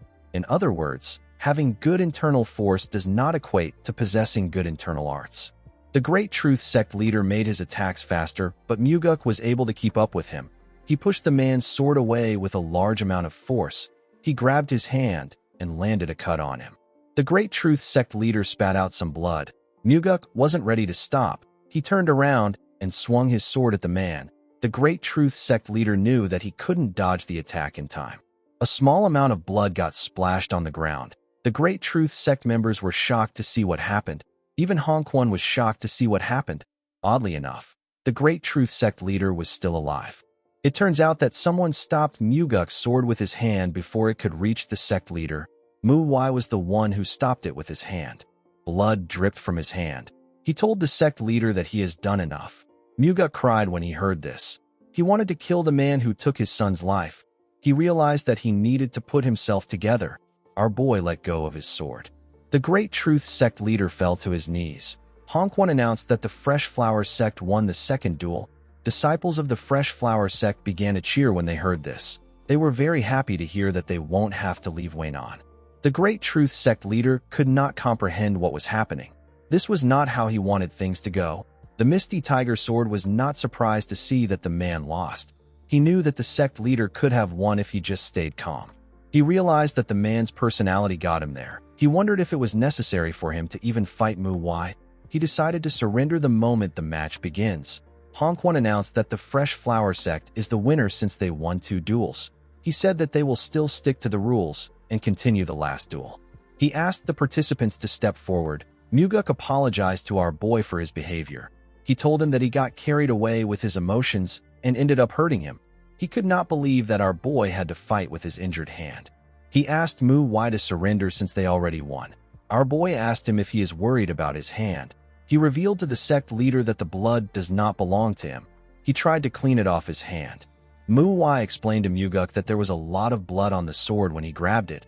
He said that it probably belongs to the Great Truth Sect leader. Muguk could not believe what he was hearing. He could not believe that Mu Wai grabbed the sword he put his full power into and didn't sustain a single injury. Muguk knew that our boy was talented, but he didn't expect it to be on this level. The Great Truth Sect leader asked them to wait. He acknowledged the fact that his sect lost. He asked the Fresh Flower Sect leader if he can do him a favor. He begged Muguk to be more understanding. Muguk scoffed when he heard this. The Great Truth Sect leader agreed to hand over all rights to him since they lost the duel. Muguk reminded him that he was quite desperate to chase them out of Waynon. He asked him to stop acting pathetic. He told him that there is no world where the Fresh Flower Sect will accept his plea. The moment he said this, Mu Wai used his sound transmission to call Muguk. He asked him if he can allow him to take care of this. Muguk did not expect this. He nodded at our boy. Mu Wai told the Great Truth Sect leader that he has a pitiful thick skin. He said that he feels embarrassed for him. Mu Wai told the man that he has an offer for him. He revealed to him that they will allow the Great Truth Sect remain in Waynon if they can win the last duel. However, if the Fresh Flower Sect wins, the Great Truth Sect will need to leave Waynon and also give up something important. This would make the last duel have meaning. The Great Truth Sect leader accepted Mu Wai's offer. Our boy asked him about what he will offer if the Great Truth Sect loses. The Great Truth Sect leader told him that he will give them the sect's rights. Mu Wai asked him to stop playing around. He explained to him that the moment they leave Waynon, all their rights will automatically go to the Fresh Flower sect. He advised the man to offer something that the Fresh Flower sect cannot earn from the duels. He told him that he will rescind his offer if he is going to be greedy. The sect leader grit his teeth when he heard this. He knew that he had no other choice. He told Mu Wai that he will give them 5 great merit orbs. Mu Wai smiled when he heard this. He told the man that he should have offered this from the start. Muguk announced that his sect accepts the Great Truth sect's offer. He said that the Great Truth sect will be permitted to stay in Waynon if they win. However, if the Fresh Flower sect wins, the Great Truth sect will have to give up 5 great merit orbs and leave Waynon. The Misty Tiger Sword said that he must do his best not to lose. He drew his sword and told Mu Wai that he wants to give him a warning. He told our boy that a young martial artist like him will find it difficult to deal with his blade techniques. He advised Mu Wai to give up now. Our boy smiled and asked the man to tell him which martial arts is easy to deal with in this world. He drew his sword after saying this. The Misty Tiger Blade was a title given to the man to imply that he chases off even tigers. Mu Wai knew about him because he challenged him in his past life. He remembered the man as a pretty skilled swordsman from Shaanxi. In order for our boy to recall the time he met the man, it means that he held up longer in the fight against him than he expected. Mu Wai remembered that the Misty Tiger Blade managed to endure about 3 turns. He knew that the man would have survived 10 more turns if his sword didn't break. Mu Wai wondered about how much better the Misty Tiger Blade has become. Hong Quan asked the two of them if they are both ready. The Misty Tiger Blade smiled when he heard this. Hong Quan asked them to begin. The Misty Tiger Blade disappeared in front of our boy. Muguk was shocked to see how fast he was. The man was much faster than the Great Truth sect leader. He knew that the Misty Tiger Blade was strong, but he didn't think that it will be to the point where he could barely follow his movements with his eyes. He believed that this might be dangerous for Mu Wai. Our boy raised his sword and used it to block the man's attack. The Misty Tiger smiled when he saw this. Mu Wai didn't give him the chance to think. He used a technique known as Falling Flower Palm to hit his chest. The attack pushed the Misty Tiger Blade back. Before he could regain his balance, Mu Wai disappeared in front of him. He attacked them from the front and side. The Misty Flower Blade was able to block his attacks. The two of them made their attacks faster and swung their swords at a crazy speed. The others could barely see them. They couldn't believe that this was a duel. All they could see were rays of light. Muguk knew that they weren't seeing rays of light. They were actually sparks of flame created from their swords clashing against each other. Muguk became certain that our boy was facing a really powerful opponent. Mu Wai did not understand what was going on. She wondered why her senior was weaker than normal. She did not understand why Mu Wai was going easy on the man. The Misty Tiger Blade did his best to block our boy's attacks, but he couldn't block all of them. Mu Wai was able to land a cut on his thigh and on his arm. The man could tell that our boy was not a normal kid. He realized that he made a mistake by underestimating Mu Wai because of his age. Although Mu Wai surprised him with his power, the Misty Tiger Blade was still certain that he could win. He covered his sword with his energy and told Mu Wai that he will crush him. The moment he said this, he fired a technique known as the fourfold deadly fangs at our boy. He fired 4 powerful strikes at him. Mu Wai stepped back and used his sword to block the attack. He remembered that the man used this technique when he fought him in his past life. He was able to break through with his sword. Mu Wai decided to do something different. His sword released a pink energy and twisted like a snake. He spun his sword at a crazy speed and used it to block the strikes. Mu Wai was shocked to see this. She said that this is the Falling Plum Blossom Return Ring. Mu Jin told her that this is different from the one they know. It was more offensive. Our boy used the flowers to cut the Misty Tiger Blade's attacks. He created a huge plum blossom with his energy. The technique is known as the Falling Plum Blossom Return Ring. The members of the Great Truth sect were shocked to see the technique. The Misty Tiger Blade was more shocked than everyone. He could not believe his eyes. Mu Wai fired the attack at him. He released tiny petals that tore through the Misty Tiger Blade. The man could not defend himself against this overwhelming attack. He fell to his knees and slammed his head on the ground. Mu Wai turned around to see the man on the ground. He realized that he was too weak to test the technique on. Upon seeing that the Misty Tiger Blade has lost consciousness, Hong Quan announced that the Fresh Flower sect has won the duel. The Great Truth sect leader froze in shock. He could not comprehend what was happening. Things were not going as he planned. He did not know what to do. Hongquan presented Mu Wai with a box containing 5 Great Merit Orbs. The Great Truth Sect and the Fresh Flower Sect both realized that the Manhwa is a powerful sect. They could not believe that a young man like Mu Wai easily defeated the Misty Tiger Blade. Our boy turned to the side to see the Great Truth Sect leader. He used his sound transmission to ask him if it doesn't feel good to lose the Great Merit Orbs that he got sponsored with. The man was shocked to hear what our boy said. Mu Wai asked him if he is curious about how he found out. He told the man that it is quite obvious. He explained to him that it does not make sense for a small sect to have such valuable items. It is not possible even if they are very wealthy. Mu Wai knew that the people behind him are very powerful since they were able to get this for him. With a smile on his face, he thanked the man and told him that this belongs to him now. He wished him good luck. The sect leader didn't know what to say. All he could do was stare at Mu Wai. While he was staring at him, we see a man wearing a hood watching everyone from the woods. At night, we see the disciples of the Fresh Flower sect lying drunk on their tables. Even the sect leader had passed out from drinking too much. Inside the forest, we see Mu Wai and the others leaving the town. Mu Jin asked our boy to tell him why he went easy on the Misty Tiger Blade. Mu Wai turned and told him that he simply wanted to see the techniques the man had. He said that he had to act weak in order to see them. Mu Chiol told him that the falling plum blossom return ring that he used was different from the one they know. Mu Wai didn't respond to him. Mu Jin asked him if there is a reason why they are leaving late at night. Our boy told him that he doesn't want to deal with people. He said that it was quite hard for him to listen to the Fresh Flower sect leader's drunkard rants. He told Mu Jin that if they leave tomorrow, more people will want to talk to them. He reminded him that they have taken their Great Merit Orbs. He said that he does not want to deal with any nonsense tomorrow. Mu Wai asked him if their next destination is Lushan. Our boy told her that it is. He actually had another reason for leaving at night. He hoped that he would come across the people that are behind the Great Truth Sect. Mu Wai believes that these people are either long gone or are taking care of things from afar. He wondered about what their goal was. He did not understand why they were helping the Great Truth Sect. Our boy didn't have a good feeling about the situation. On the other side of the forest, we see the Misty Tiger Blade's dead body on the ground. 2 men stood next to his body. The man who appears to be the leader held a sword and stood in front of the Great Truth Sect leader. The man told the scared sect leader that they didn't do much to stop him in all the trouble he has been in up until now. He reminded the man that his actions grew arrogant as days passed by. However, this didn't matter to them as long as he accomplished his missions. The man told the sect leader that he has now crossed the line.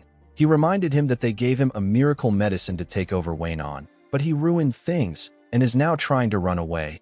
The sect leader told the man that he is sorry.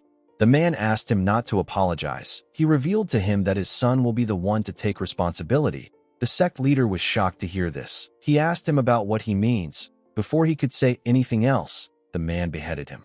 He put his sword away and turned to the man next to him. He referred to the man as the Dark Flame Pavilion Master. He asked the man to throw Sayin into the slaughter cave. The Dark Flame Pavilion Master accepted his order. He asked his leader about what they should do about the Fresh Flower sect and the Manhwa disciples. He said that they interfered with their activities. The leader told him that they won't do anything. He explained to him that there would be no point in killing them if they don't have pawns in Waynon. He said that they will take their hands off this place. He asked the Dark Flame Pavilion Master to keep an eye on Mu Wai. He said that their young leader might be interested in him. The Dark Flame Pavilion Master bowed his head and accepted the order. The leader told him that he has to leave. He said that he will be scolded if he is late again. He told his subordinate that he only stopped by on his way back. The Dark Flame Pavilion Master bowed his head and told him that he will see him later. The moment he said this, the leader disappeared in front of him. The man asked someone to throw Sayin in the slaughter cave and keep track of what the Manhwa disciples are doing. Some men appeared out of nowhere and told the Dark Pavilion Master that they understand. One of them carried Sayin away. The scene shifts, and we are taken to Lushan. Mu Wai told her senior that Lushan is known for hot springs. She said that she was excited when she heard that they had to stop by somewhere first. She believed that they were going to a hot spring because they have been walking without rest. The girl could not believe that Mu Wai took them to the smithy. She asked our boy about why he bought a huge sword. Mu Wai explained to his juniors that he is holding a great sword. It is a sword that is much bigger and heavier than the one they use. Our boy told them that the sword will be perfect for Mu Chiol. The boy was surprised to hear this. Muwai gave him the sword and asked him to use it while training. He explained to him that it will give him more strength in his sword technique. Our boy gave the others different swords. He told them that it will be useful until they receive their own plum blossom swords. He said that the blades have been sharpened. The two of them thanked him. Muwa turned to Muwai and asked him if the sect leader will permit the great sword. Our boy told her that it depends on what Muchiol does with it. He said that the boy needs to prove that even a great sword can be the Mount Hua's sword. Muchiol stared at the blade. He told Muwai that he is correct. Our boy told his juniors that they need to head to the Shining Radiance sect. Muwa asked him about when they will go to the hot springs. Muwai told her that they will go once they are done there. In the next scene, we see a man with a scar on his face welcome the group to the sect. He introduced himself as the sect leader. His name is Kong Buem. The sect leader told them that he has been eagerly waiting for them after hearing about what they did in Pasung and Weinan. He said that people from the Mount Hua are truly amazing. Muwai put his hand together and bowed his head to introduce himself to the man. Muwa and her fellow juniors did the same thing. Boyuem couldn't put his hand together. He was only able to bow his head. He revealed to them that he lost his right arm in the Shanxi massacre. He asked them to understand why he cannot fully pay his respects. Boyuem asked them to come in. He said that he wants to speak to them in a more comfortable setting. Inside his office, we see Boyuem offer them tea. He revealed to them that he heard about how they chased away the brutal blood faction and the Great Truth sect. He could not believe that this was done by 4 second-generation disciples. He told the group that they are amazing. Our boy told him that he is being too kind. The sect leader asked him not to say this. He said that he wouldn't have been able to achieve the same feat, even if he still had his right arm. Mu Jin told the man that he has already done something greater than this by fighting in the Shanxi massacre. Muwa told him that they are there thanks to him. She said that this is why they are able to do what they do. Boyuem touched his shoulder and asked them if they think that he was a lot of help because he is missing an arm. He said that he was actually in the way of the Mount Hua disciples. He revealed to them that the Phantom Swordsman saved him. Muwai was surprised to hear this. He asked him if he is serious. Boyuem explained to him that the Phantom Swordsman killed the demonic martial artist that was about to kill him. He said that he is certain that the Phantom Swordsman has saved more people in that manner. Muwai felt embarrassed. He told the man that it is probably just a coincidence. The sect leader disagreed with him and told him that the Phantom Swordsman might seem like he runs wild on the battlefield, but he can actually see everything that is going on. He said that the Phantom Swordsman only attacked the enemy's weak points. He assured Muwai that it wasn't a coincidence that the Phantom Swordsman killed the demonic martial artist that wanted to kill him.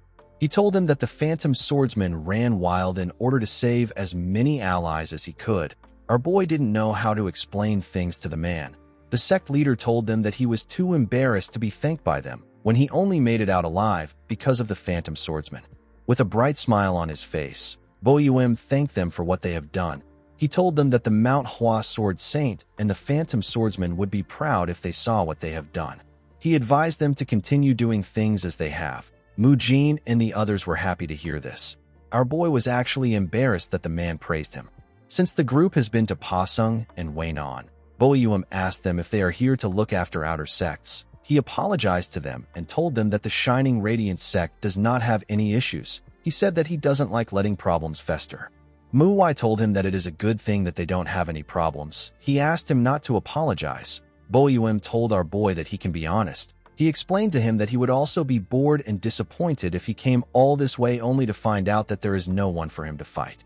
Muwa was shocked to hear this. She didn't hope to fight anyone at all. The sect leader asked her not to be shocked. He told her that he is also a man of the Murim. He assured her that he understands her feelings. Our boy did not expect the sect leader to see through him.